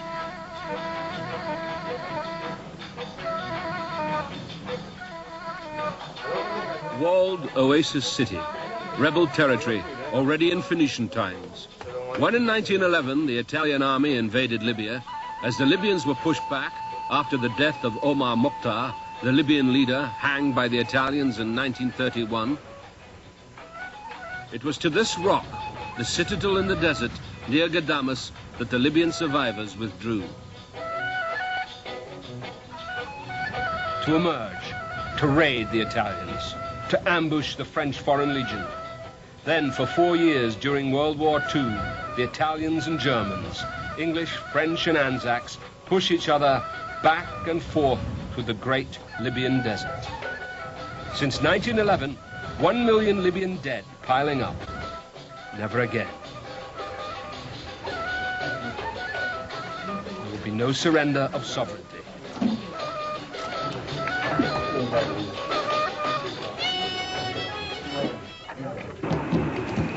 Again, a hand, a bag, and a baggage tag, and now, a boy.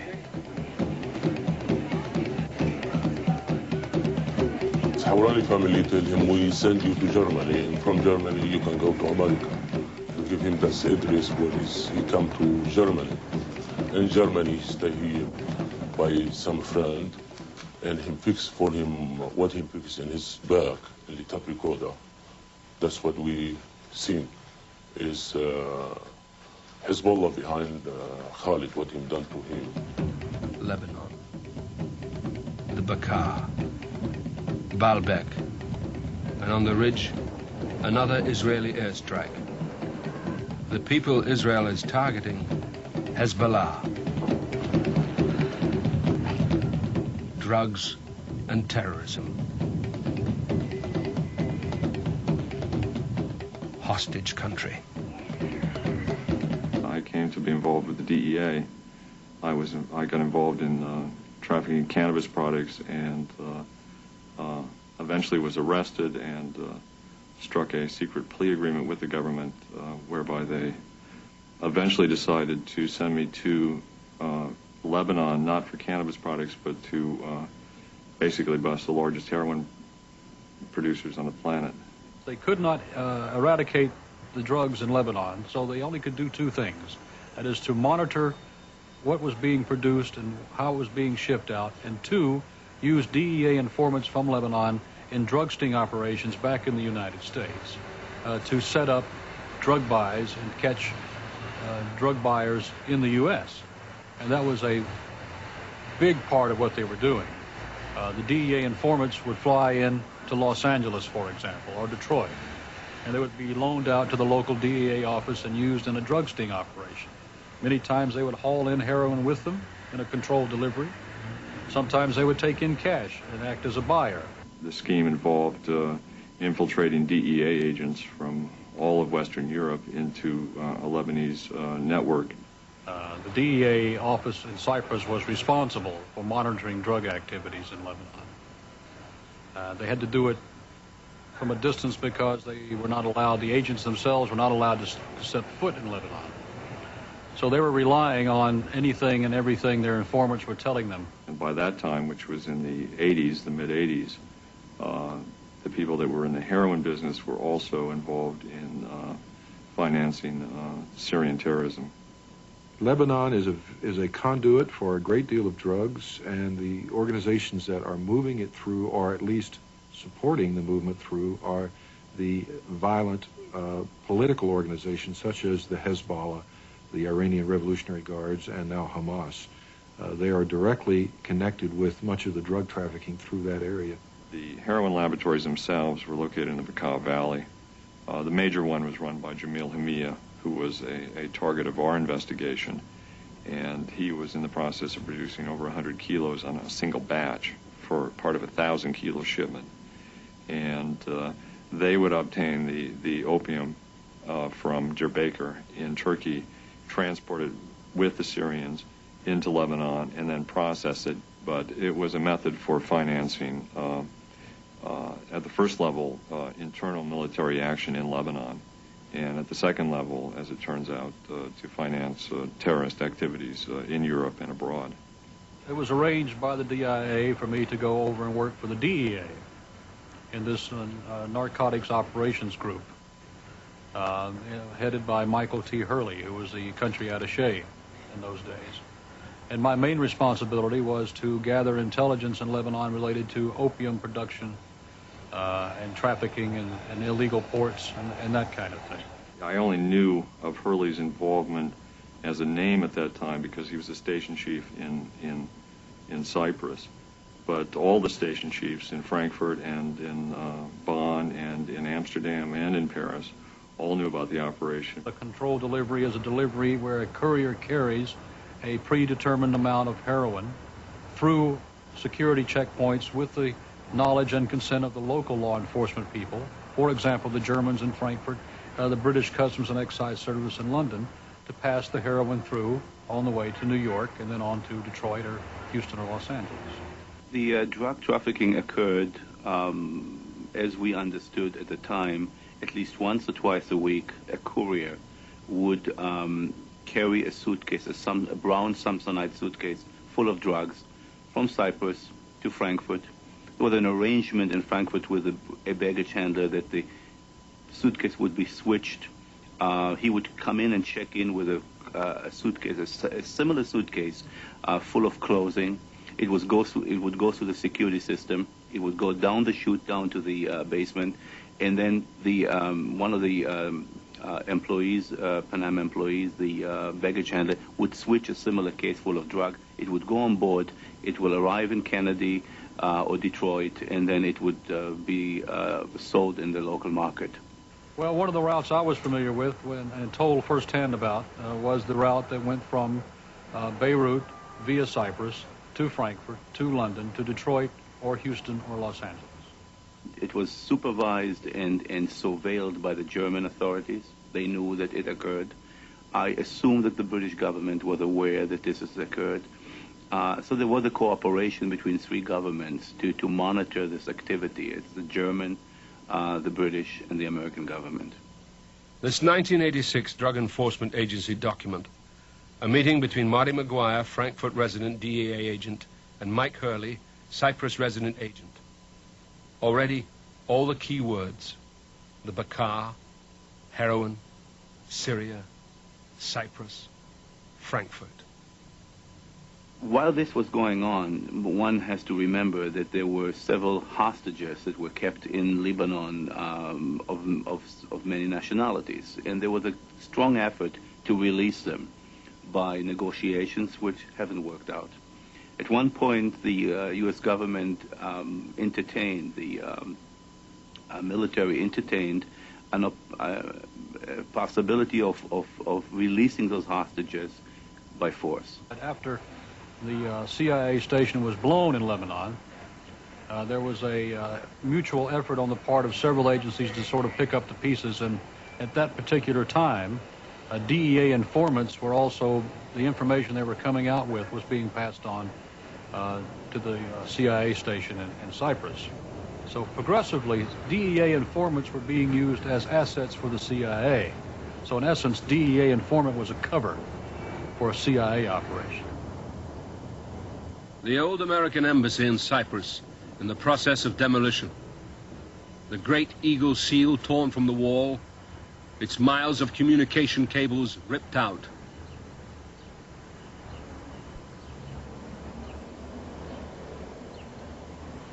Debris falling past Mike Hurley's ground floor office, as if even here a trail had to be destroyed.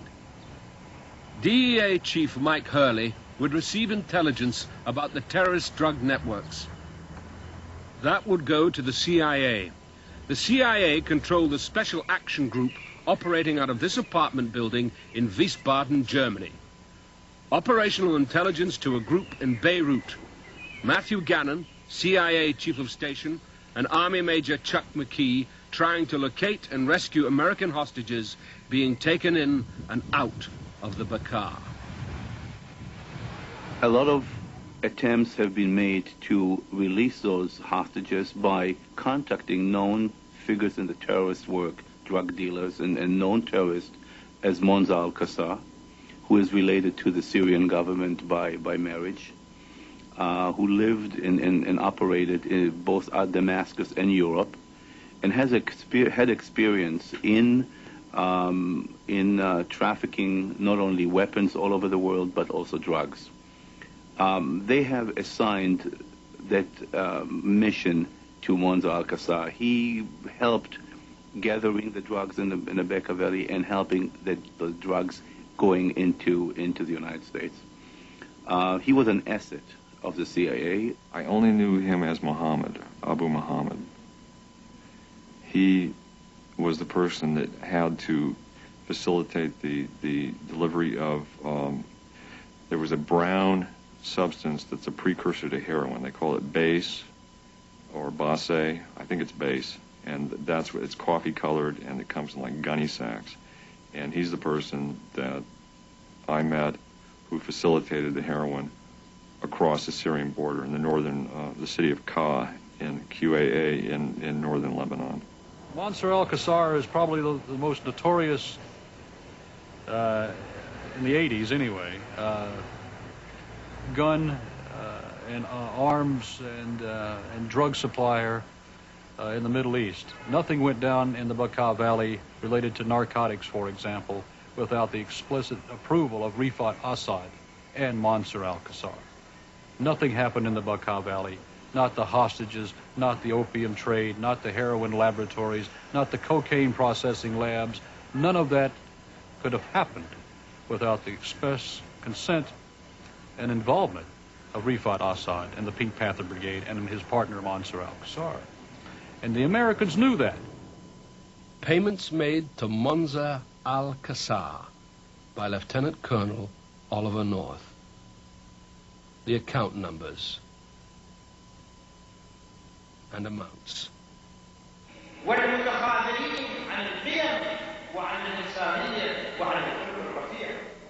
As new recruits are sworn in for the ongoing war, the guest of honor at the Hezbollah table of dignitaries, Ahmed Jibril. Jibril, who had airplane bombs in a terrorist cell in Frankfurt in October 1988. When Jibril realized that operation was going on because he was participating in drug shipments and raising money through drug monitoring, so it was known, the players on the ground were known. He realized, very simple, that if he can gain access to one of the suitcases, those controlled, monitored suitcases, and put a bomb into it, the bomb would be put on plane, would be supervised by those who are supervising it, including all the law enforcement agencies that are making sure that nobody challenges us, the suitcase, nobody opens it, it goes through the security system, and all he has to do is just put it in that suitcase, and the rest is history. خالد ولد لا بيعرف بالمخدرات ولا بيعرف بالقنبلة ولا بيعرف بشيء.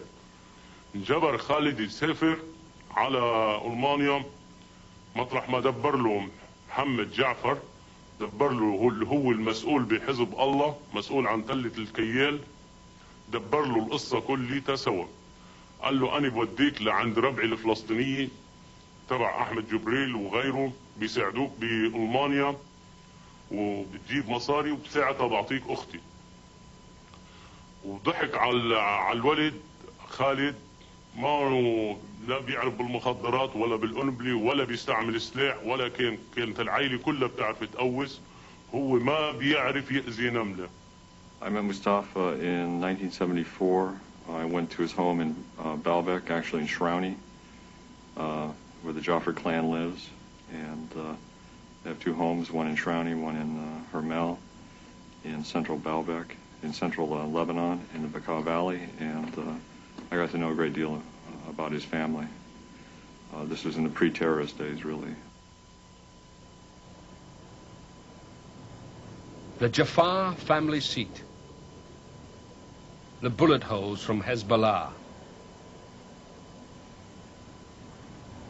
The shrine inside to Khalid. Grandfather Mustafa Jafar. Khalid was his favorite grandson. وطلع بالطيارة راح أمريكا وصار معه حادث. يعني ابني شو ابني وابن ابني مثل بعض. مع اللي رايح على أمريكا، من أمريكا هواي وهونيك ما بعرف أعمل له فيزا، أعمل له بعد فعل من ألمانيا على أمريكا. خالد اللي قبل ما يطلع على الطيارة بيجي محمد الحوراني بيلحقه على المطار، بيقول له خذ هالهدية مسجلة. أعطاه المسجلة كان فيها 2 كيلو هوريين، واجا وطلع على ألمانيا. لقوا أشخاص بألمانيا أخذوا المسجلة منه واختفوا لمدة يوم. رجعوا لعنده عند خالد واخذوه مطارح كثيره، وكان يتصل ببيه بجده وعطول خالد، وجده يجي يشرب قهوه مع والدي كل يوم ويحكي له شو صار مع خالد. This was a control bag going through. It wouldn't go through passport control. It wouldn't go through customs. It would just be passed through. It would be either carried through by the informant or by somebody who was a part of the local police constabulary.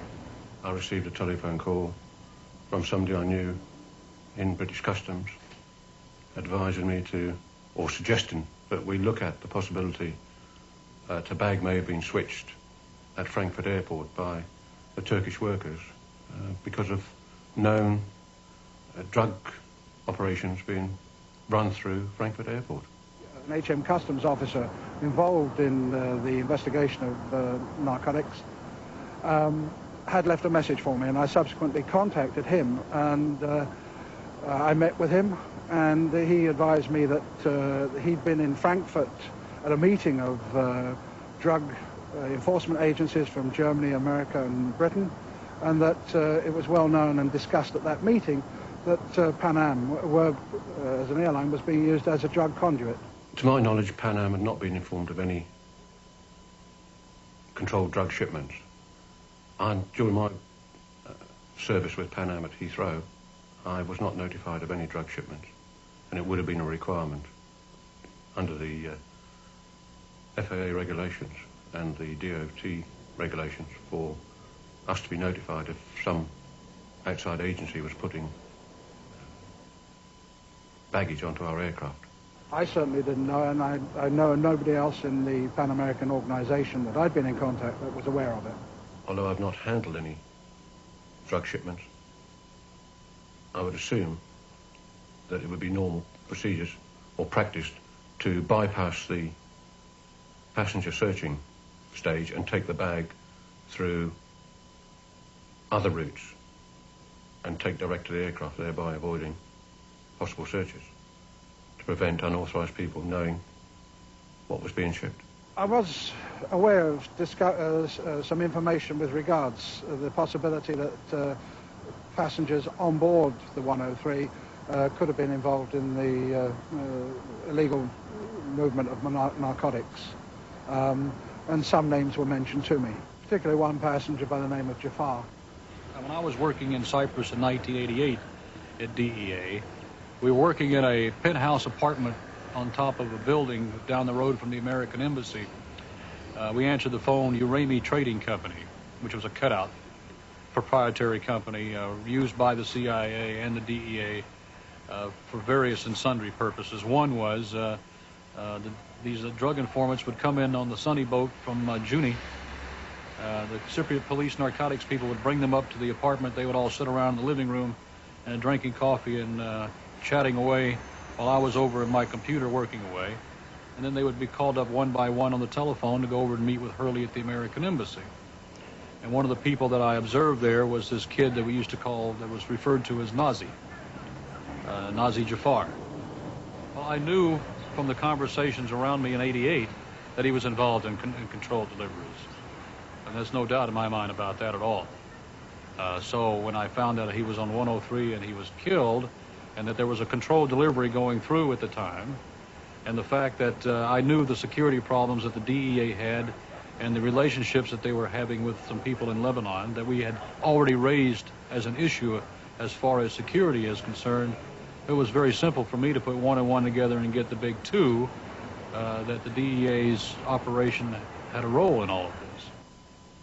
In 1990, before a congressional committee, the Drug Enforcement Agency, Stephen Green, acting administrator, will deny under oath that there were any controlled drug deliveries through Frankfurt Airport in 1988. But in Virginia court documents, deliveries are documented. A DEA agent has testified being at Frankfurt Airport in 1989. The drug traffic was so heavy by then that there was a full-time DEA liaison agent, Thomas Slovenke, at the airport. One convicted Lebanese Bakar dealer had even tried to contact a Pan Am pilot. But Frankfurt had been used as a base for covert drug and CIA operations long before. In 1984, I was undercover, and my base of operations was in Würzburg at the headquarters of the 3rd Infantry Division. And I was contacted by a fellow who worked for Oliver North. I was asked to develop an operation laying a trail which would lead back to Libya and make it look as though a Libyan effort was behind this to bring drugs into the United States. The way to do this is to make it look as though the material had been shipped from Europe to Libya and then from Libya to the United States. I was buying a precursor for the manufacture of speed and methylbenzyl ketone, which has the same chemical formula as cinnamic acid, which is something harmless that they put into toothpaste as flavoring. I'd buy that, and the labels would be switched, and the cinnamic acid would be shipped to Libya. Methylbenzyl ketone would be shipped into the United States to the mafia who were paying for it in advance. My instructions were to use Frankfurt, since that was where all the contacts were. I was told to play the role of Muhammad El Huama, who was a low-level operative in the Libyan service, and if a purchase order or something were needed, I had been provided from headquarters with stationery. I have a sample of the stationery that was used. This is the bill of lading. Libyan Airlines was to be used, and this is the bill of lading for Libyan Airlines showing that this material is going to Libya. And I received, for instance, the funds to do this through the military banking system. For this one in Würzburg is a voucher for the receipt of 317,100 German marks. The street value of the drugs that I imported was about $350 million. Khalid Jafar arrives in Germany with the 2 kilos of heroin given to him by Hezbollah captain Mohammed Jafar. A controlled delivery. No police or customs inspection. The policeman who waits for Khalid as he arrives in Germany will assist him through Frankfurt airport security when he boards Flight 103 on December 21st. Jafar takes a taxi to meet some of the people whose names have been given to him by Hezbollah. Among them, Faisal Jalous and Adnan Yunus. Jafar was clearly working as a courier for the DEA, for the entity that has employed him to courier the drugs, controlled substances to the United States. He was also under strict surveillance by Mossad and by many other governments who were interested to know what is going on in that area and who saw in advance, way in advance, that this could create a major problem in the future. At the beginning of July 1989, our sales director in Oslo, Mrs. Berit Sosland, received some documentation and information from the local police regarding a possible meeting or a definite meeting by person called Goldberg and a man called Jafar, somewhere in Scandinavia. And Mr. Goldberg had supplied details from his personal notebook and some handwritten notes, which had been forwarded to the local police and then to us in London.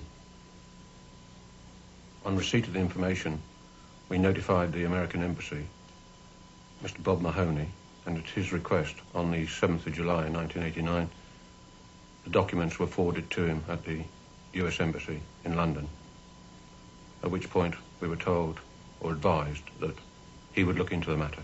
I've never had any telephone conversation or any written information from the US Embassy advising us the outcome of their inquiries. In October 1988, the German Federal Police had watched a white Volvo with Swedish plates load up in front of 16 Isserstrasse in Neuss. Bomb maker Krizat had stayed there. A raid on Abbasi's apartment at that address in April 1989, after Pan Am 103 had been blown out of the sky, had led to the discovery of 3 Krizat bombs in electronic devices, with a 4th and possibly a 5th airplane bomb missing. 2 men are driven in the Volvo to Uppsala, Sweden. The route by car ferry because of the laxer border controls. In December, before he boards Pan Am 103 in Frankfurt, Khalid Jafar is driven to Sweden by Faisal Jalous, stopping at this address in Elmshorn, near Hamburg. Jafar takes the Kiel-Gothenburg ferry. One of the addresses in Goldberg's notes, 3A Storgaten, in fact, Storkgaten, in Gothenburg. A perfect address for a safe house. 2 separate entrances onto 2 separate streets. A tramway, the highway nearby, the present occupant, Mohammed Berbuk. الو ايوه ممكن اكلم الاستاذ محمد لو سمحت؟ نعم اتفضلي. ايوه يا استاذ محمد، انا كنت عايزه اسالك سؤال لو سمحت. تعرف واحد اسمه خالد جعفر؟ هو انت مين؟ انا ما بعرف حضرتك مين انت؟ ايوه بس بس انا كنت عايزه اسال حضرتك السؤال انا بدور عليه. بس انا اجاوبك على سؤالك الا تقولي انت مين حضرتك. طيب، وتعرف واحد اسمه سعيد علي جعفر؟ لا تساليني كده ولا كده، انت بتتصلي مين وانت مين وانا بجاوبك على السؤال. طيب ماشي، احنا هكلمك كمان شويه. لا احكي هسه، ليش تكلميني شويه؟ طب انت مش عايز تجاوب على السؤال ليه؟ ما بجاوب طبعا، لانه ما بعرف انت مين حضرتك. اي بس انت تعرف الشخص ده ولا ما تعرفوش؟ ما بجاوب، اسف جدا انا. ما بتجاوب؟ ما بجاوب طبعا. طيب ماشي. طب حضرتك ساكن من هنا من زمان؟ اسف جدا، مع السلامه. مع السلامه. مع السلامه. مع السلامه. الو مساء الخير. مساء النور. الاستاذ محمد؟ نعم اتفضلي. كنا عارفين ان خالد جعفر كان راكب على الطياره من اللي هي انفجرت في نوكرديف كده، وان هو عدى على السويد وكده.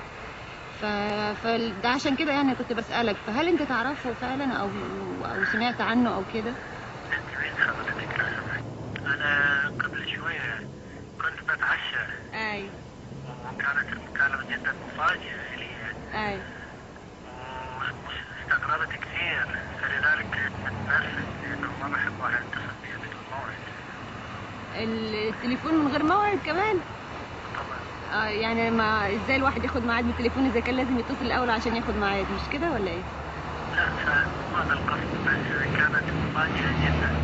حضرتك عندك يعني ممكن ترد عليا في الموضوع ده ولا لا؟ حبيبتي اسف. Jafar will go to Stockholm, according to Mr. Goldberg, on the 1710 train on December 19th. Mr. Goldberg, after a single furtive January 1989 meeting with the Pan Am sales agent in Oslo, leaves his precise notes behind and vanishes. Goldberg, such a common Jewish name, is in fact an Israeli intelligence operative still on active duty today. Khalid tells his family in the Bakar that he had met this man, Abu Talb, during his trip to Sweden. Talb had been arrested in Uppsala in October 1988, at the same time the Jibril Group arrests had been made in Neuss, Germany. Talb also was initially released, then rearrested, after Lockerbie, accused of terrorism, convicted on the flimsiest evidence, and is now serving time in Kumla prison in Sweden. In October 1988, Abu Talb had visited Cyprus and Malta. He returned from Malta with a hodgepodge of Maltese clothes. At one point, the Maltese shopkeeper, Tony Gauci, so relentlessly questioned by the FBI and Scottish police, shown Abu Talb's photograph, says Abu Talb could be the clothes buyer. But Tony is never one to make definitive statements. But Khalid Jafar does tell his family in the Bekaa that he had been given Maltese clothes by Abu Talb, including a baby grow, a fragment of a baby grow, one of the items of clothing the Scottish police and FBI inquire about in Malta. هو بس راح على مالطا مرة واحدة يعني أنا بأكتوبر بتهيألي بأكتوبر كان المشوار لأنه هو صاحب له بقبرص وبمالطا عنده معمل يعني ثياب هنيك فقال له تعال من هنيك إذا بدك تاخد ثياب رخيصة وشغلات كتير رخيصة هنيك إذا بتحب تيجي تتفرج على الثياب وتاخد على أساس تصير تشحن للسويد يعني ملابس لهنيك فهو راح هاي المرة وقعد شي 4 أيام يعني بس بمالطا وطلع منها على إجا على السويد وجايب معه طبعا شوية ألبسة يعني مثل بنطلون جينز وكنزات نسائية وقمصان رجالية وهيك Khalid's ticket to Detroit one way will be bought for him at Ali Reisbüro in Iserlohn, Germany. Mr. Jadala, owner of Ali's Travel, confirmed a Mr. Yunus bought the ticket. Mr. Jadala was told not to reveal the name. A second call. The wife answering this time. Ja, Herr Jadala, bitte. Er ist nicht da? Morgen ist er im Betrieb? Um was geht es denn? Er hat ihm doch gesagt, wir haben nur die Karte verkauft und damit hat sich das. Und was wir gewusst haben, haben wir damals gesagt und dann Schluss. Mehr ist nicht zu sagen, da brauchen Sie uns nicht weiter mit zu belästigen. The official London Metropolitan Police notes on Khalid Jafar's ticket. Form of payment, not known. Student ticket, one way, originating office, Pan Am, Hamburg. History of booking, none. The copy for the actual ticket held for all Pan Am passengers has, in Jafar's case, disappeared. الو صباح الخير ممكن اكلم الاستاذ عدنان يونس لو سمحت مين حضرتك بقى؟ انا كنت عايزه اسال حضرتك سؤال عن خالد جعفر. مين حضرتك بقى؟ انا كنت بس عايزاك ترد عليه جواب يعني صريح كده حضرتك تعرف خالد جعفر وحضرتك اللي اشتريت له التذكره. حضرتك بقى مين؟ شو اسم حضرتك؟ في حد اتكلم عنك باعتبارك انك كنت في منظمه احمد جبريل. وانك كنت مسؤول تجنيد في منظمه احمد جبريل في اوروبا. انه يقال ارضا ان حضرتك اللي اشتريت تذكره من تذاكر الطيران او تذكره لخالد جعفر.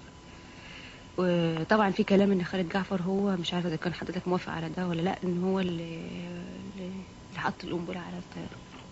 لا بس حضرتكم تيجوا على المانيا ممكن. طب تعرف حضرتك العنوان بتاع فيصل جلوس اللي هو الصالون العربيات اللي في برلين فيصل جلوس؟ نعم. تعرفه موجود لسه موجود ولا لا؟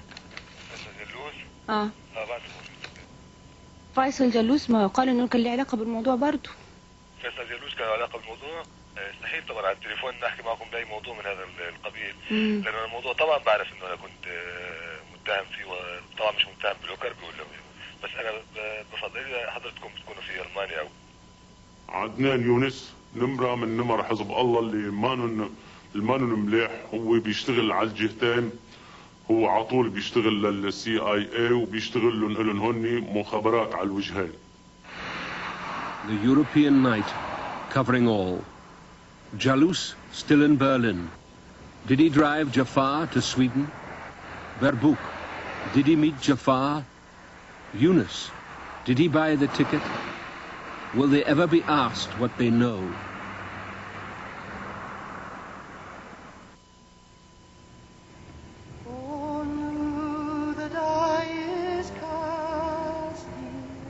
Major Chuck McKee, head of the hostage rescue team, takes the Sunny Boat, the Juno ferry from Lebanon to Cyprus.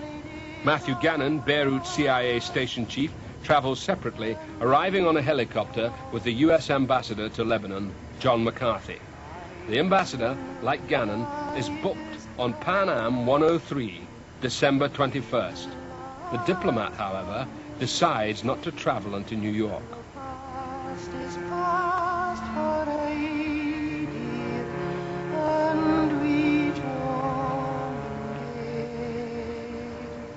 McKee has never contacted his mother or anybody while he was on missions abroad. Never, ever anybody knew where they were.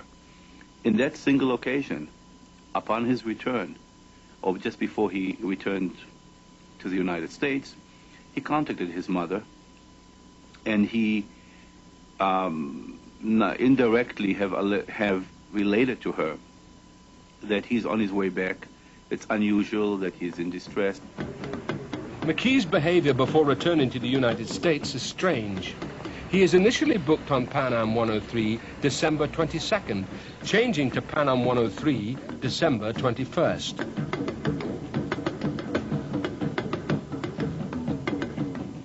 His communications man from Beirut, through a secure link, had sent the travel details to McKee's operational control. This same member of McKee's Special Forces unit has confirmed that McKee hated drugs and had fired his Beirut driver before leaving Lebanon when he'd caught him with drugs.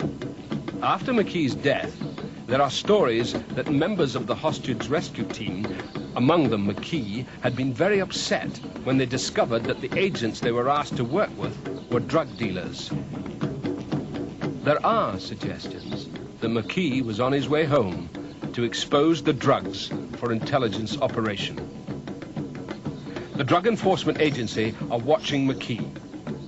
Mike Hurley separately telexes McKee's final travel arrangements to the CIA Directorate of Operations in Washington, to MI6, the British Secret Service, and to SPAG, the CIA Special Action Group in Germany, in overall control of the drugs intelligence operation. Every spook there is will know that McKee is flying back on December 21st. Yeah, you there? Yeah. How are you? I'm doing pretty good. Where are you calling from? Well, I'm in Wiesbaden. I just got into Frankfurt to the airport, and I'm gonna just chill out here for the night. Are you alone? Well, of course I'm alone. You don't think I'd be asking you questions with somebody around? Hold on. Wait a minute. Yeah. Hello? Yeah. Okay, the duty officer just came in. Yeah. All right. Now tell me where you work. Okay? What's that? Nah, I just turned it off. It was being taped. What the fuck do you want to know this for, man? You mean the Special Action Group in Wiesbaden? Yeah. Yeah. I mean, you're retired from there now, but you're still doing, what, consulting work, right? Sure. All right. Now, look, does the name Khalid Jafar mean anything to you? Yeah. Oh, who is that? He's the local guy, man. You know who he is. What do you mean, local guy? Come on. What does he have to do with? Mr. Lockerbie, man. Okay. That's what Now, when he came to Germany in '88, who met him? Who met him at the plane? You mean that prick Lovejoy? Dead? No shit. Well, you know this. Is he part of the structures? Is he still... What the fuck, man? Come on. You know this shit. Is he still part of the structures? Yeah. All right. That's, because nobody's been able to locate him, and a lot of people have been looking for him, so you guys must be hiding him somewhere. Yeah, I bet too. All right. Now, when he was taken back to get on a to get on a plane to leave the country? Who took him through security? Oh, we did. Some of my fellows took him out there. We took him on the plane and turned him over to Gannon. You mean Gannon was his keeper on the plane? That's right. No shit. That's right. First class, that big motherfucker sitting right up there. هو مو عارف في مخدرات ولا بيشتغل بالمخدرات، هم ضحكوا عليه، حملوه مخدرات، فضل مخدرات بألمانيا وحطوا له القنبلة بألمانيا، ومين بيروح بيموت لو عارف حاله رايح يموت ما بيعمل هيك. Mr. McKee, I remember because he asked me for an upgrade, and he had a certificate, and that was the program that we were running at that time. And so I moved his class, and he was over the moon about it. He was just so pleased, and we sort of struck up quite a rapport in that short period of time. And then later, another gentleman came in who I found out was Mr. Gannon. And after that, two other gentlemen came in, and they were Mr. O'Connor and Mr. Lariviere. Just from observation, it was obvious that they were traveling together. They greeted each other with hugs and were much relieved when the last member arrived. But I was told by a colleague who checked them in downstairs that who had actually asked me if I would mind having them in the club, that she had assumed that they were traveling together and therefore asked if they wanted to sit together, and they had denied that they were actually traveling together. They didn't know each other, and there was a few giggles and things, and she was amazed by their attitude but just thought they were playing around. Special Forces Major Chuck McKee's hostage rescue mission becomes a suicide mission the moment he boards Pan Am 103 from the Clipper Lounge. In the fields near Tundergarth Church, there were a number of bodies in the bogs, in the woods, and around the fields. I remember particularly the Dixit family. I remember McKee, Lariviere, and a few other names, all of which I learned later on when I went to assist the police with their inquiries to identify where I'd found who. The arc goes right round the crest of the hills, overlooking where the cockpit fell. There were a number of bodies which subsequently became of great interest to a lot of people. Charles McKee, a very brave man, an expert in counter-terrorism, was found just up on the ridge there. Gannon, Matthew Gannon, an intelligence officer, Ronald Lariviere, another intelligence officer, Captain Curry, Special Forces, who, according to his memorial, was killed in the line of duty. We've never found out exactly what that duty was. There were saints and there were sinners on that aircraft. There were also some very strange people whose backgrounds have never really been clarified. In particular, in the Tundergarth area near the church, I identified several bodies, amongst which were those of McKee and Lariviere. I knew that McKee was absolutely correct because of the clothing, which correlated closely with other reports and statements when we examined matters later on the computers, which were linked to London and Washington. So far as Lariviere was concerned, he was in an area where there were only 2 or 3 people, and his details correlated well with those on the computer. At the time, I didn't know their names. I wasn't very sure exactly who they were working for, but subsequently, of course, it turned out to be Major Charles McKee from the Defense Intelligence Agency, and Ron Lariviere, and Matthew Gannon, and several other people that had loose connections with the intelligence side of things. It's very strange, considering some of them were traveling together.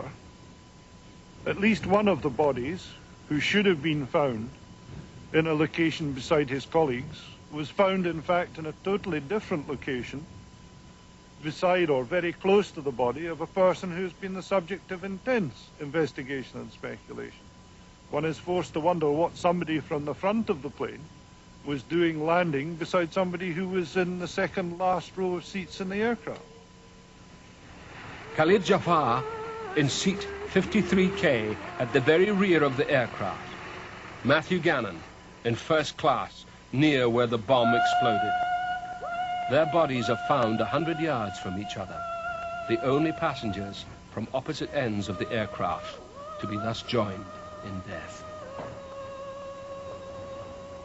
Well, I was told early on that the bomb, that the investigators believed the bomb had been taken onto the plane by a US officer who's seconded to military intelligence, and the bomb had been planted on him in Beirut.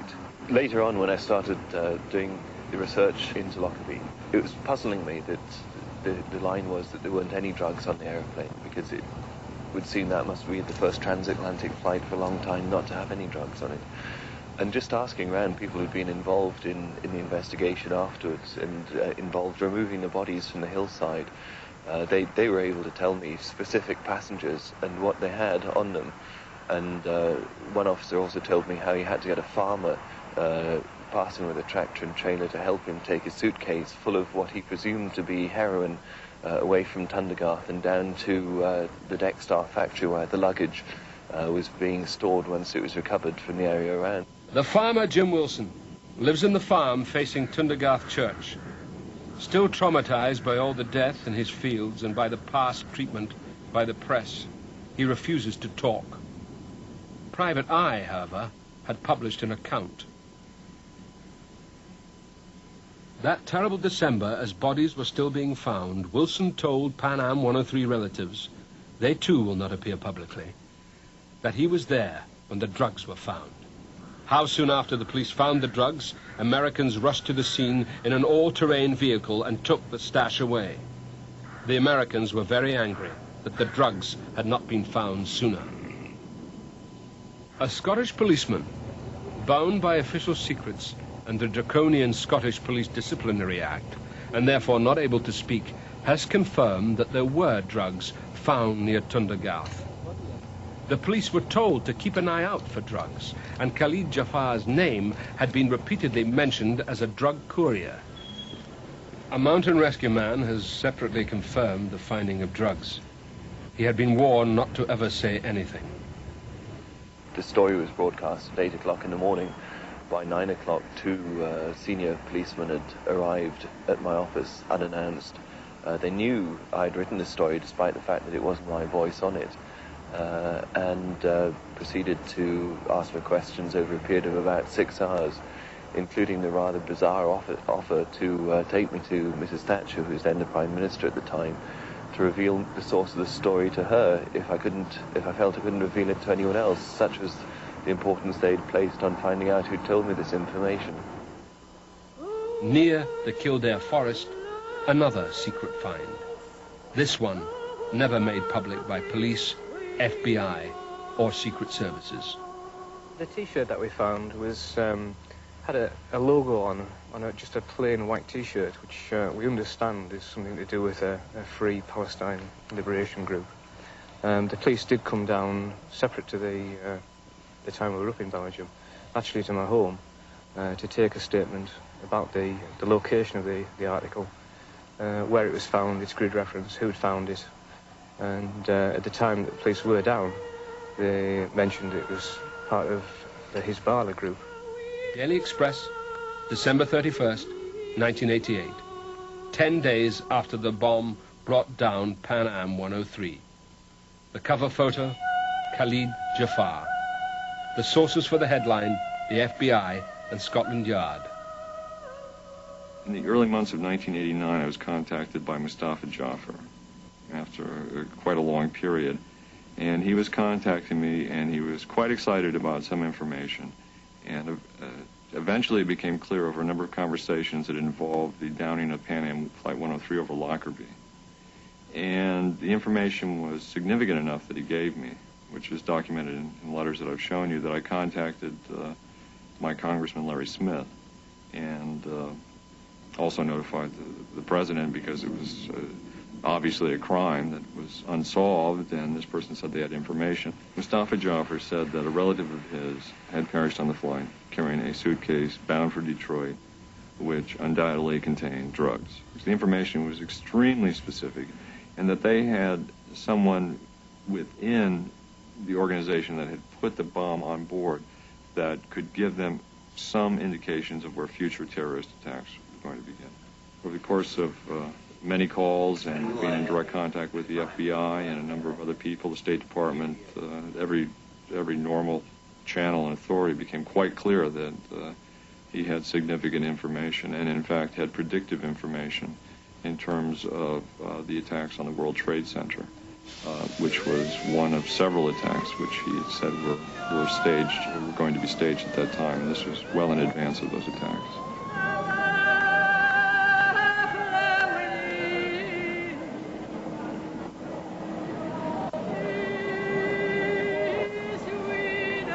When you think of the painstaking investigation, the minute details that had to be dealt with, and when you think of the actual challenge to begin with, when you had over 270 people killed, 11 on the ground, the remainder in the aircraft itself, every one of those people, excluding the people, the citizens of Lockerbie, had to be investigated for possible connection to the terrorist event itself.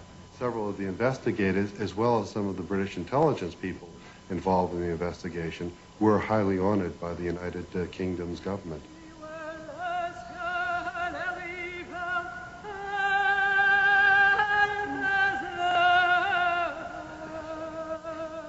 أبسط العبارة أن ابني في يوم من الأيام وجه لي سؤال يقول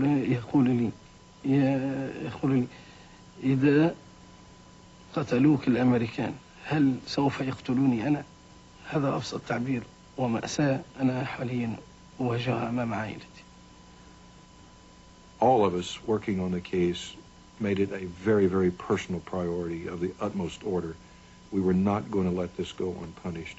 And frankly, I believe that we need to do more to punish Libya than we have done if they do not surrender the defendants and stand before the court of law.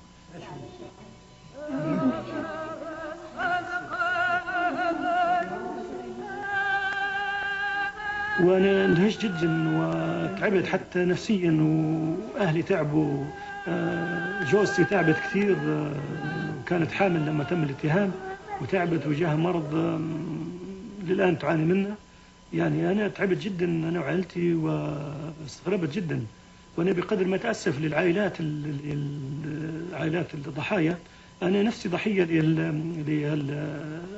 للاتهام وأنا أقول لهم بكل صدق أني أنا ضحية لهذا الاتهام كما هم ضحايا للعمل الإجرامي اللي صار لنا. Lester Coleman, now a political refugee, indicted by the government of the United States for perjury, so doubt would be cast on what he might reveal about the Lebanese drugs intelligence operation. I took my family and went to Sweden. And when we got to Sweden, we went to the police station in this town where we were going to live, and we reported in, and I told them our story and asked for political asylum, and they put us up in a refugee camp, and they gave us an apartment and a living stipend, clothes, because we didn't have anything at that point, no money. It was an easy thing for us to leave, and we were looking over our shoulder the whole time until we got to Sweden. And it was such a relief, such a big burden off of our shoulders when we got there that we all just broke down in the police station. And it was a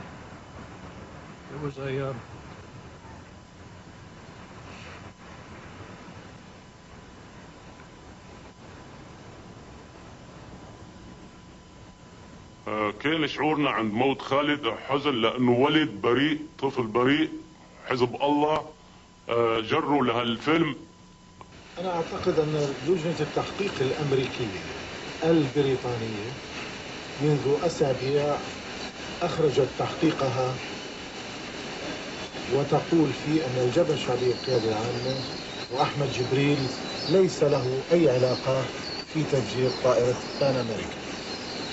وأعتقد أن هذا الخبر نشر في العديد من الأماكن في هذا العام هنا بالمناسبة أنا أتساءل كيف يحق للإدارة الأمريكية والحكومة الأمريكية أن تتهمنا بهذا بشكل وبهذا الظلم وبشكل متسرع، والآن تأتي بعد سنوات لتبرئنا من هذا الأمر. ألا يعني تشعر الحكومة الأمريكية بالخجل؟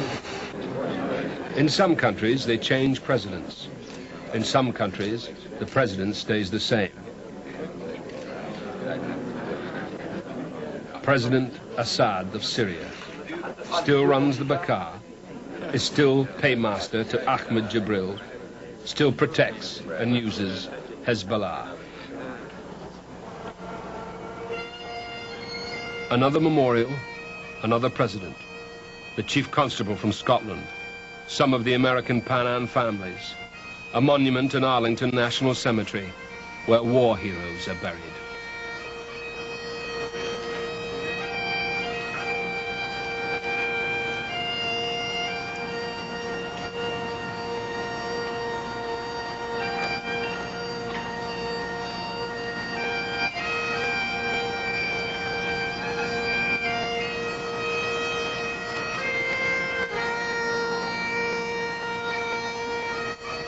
Ladies and gentlemen, this concludes today's ceremony. Please remain seated until the official party has departed. Thank you for your attendance and enjoy your day. My son was in the Army stationed in Germany and was due to come back to the United States on that particular flight. I can't say what that would have done, but it gave me an opportunity, I think, to even more personally identify with the parents and relatives of the victims and to empathize with what they must be going through and what they must have felt. FBI chief investigator into the Lockerbie crash, Buck Revell's son, was not the last lucky passenger to miss flying on Pan Am 103. Stephen Green, acting administrator of the DEA, also had a reservation on the flight. Green has described being on the Heathrow tarmac, watching the doomed plane take off. There seems to be somewhere in the world some organization which classifies people as either important or unimportant. And Flora was important. Flora was a superb person, a lovely girl, one who'd made so much contribution to the welfare and happiness of the human race through her medicine and in so many other ways. And she is just as important as any diplomat or politician or anybody else you care to name. I think there are 1,000 reasons why I brought her here. My family's been deeply attached to this island for generations. You can see the names on the stones. And Flora herself loved the island very much when she was a little girl. This was where we always came for holidays, and therefore it was a joyful place for her to come. And the natural beauty of the place, it certainly affects me very much, and it affected her very much too, I think. And she loves the sound of the sea and the wildness of the place. Well, Flora, of course, means flower, but to us, it's a name that's run in our family for generations, and through my mother's side, we're actually descended from Flora MacDonald, who rescued Bonnie Prince Charlie from the Redcoats in the 1745. And so it's a name that to us doesn't just mean flower, but it does, of course, also in Latin mean flower, and she was very, very, very fond of flowers. And that also is appropriate here, because in the piece here there are no vandals. And I feel that the bulbs that we planted around her grave here will be left in peace to grow and to flower, and nobody will come and desecrate them. And, I think if she could have had a hand in saying where her ashes were to be, she'd have chosen here.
gems you're here and mark it raw as you are fair, lassie.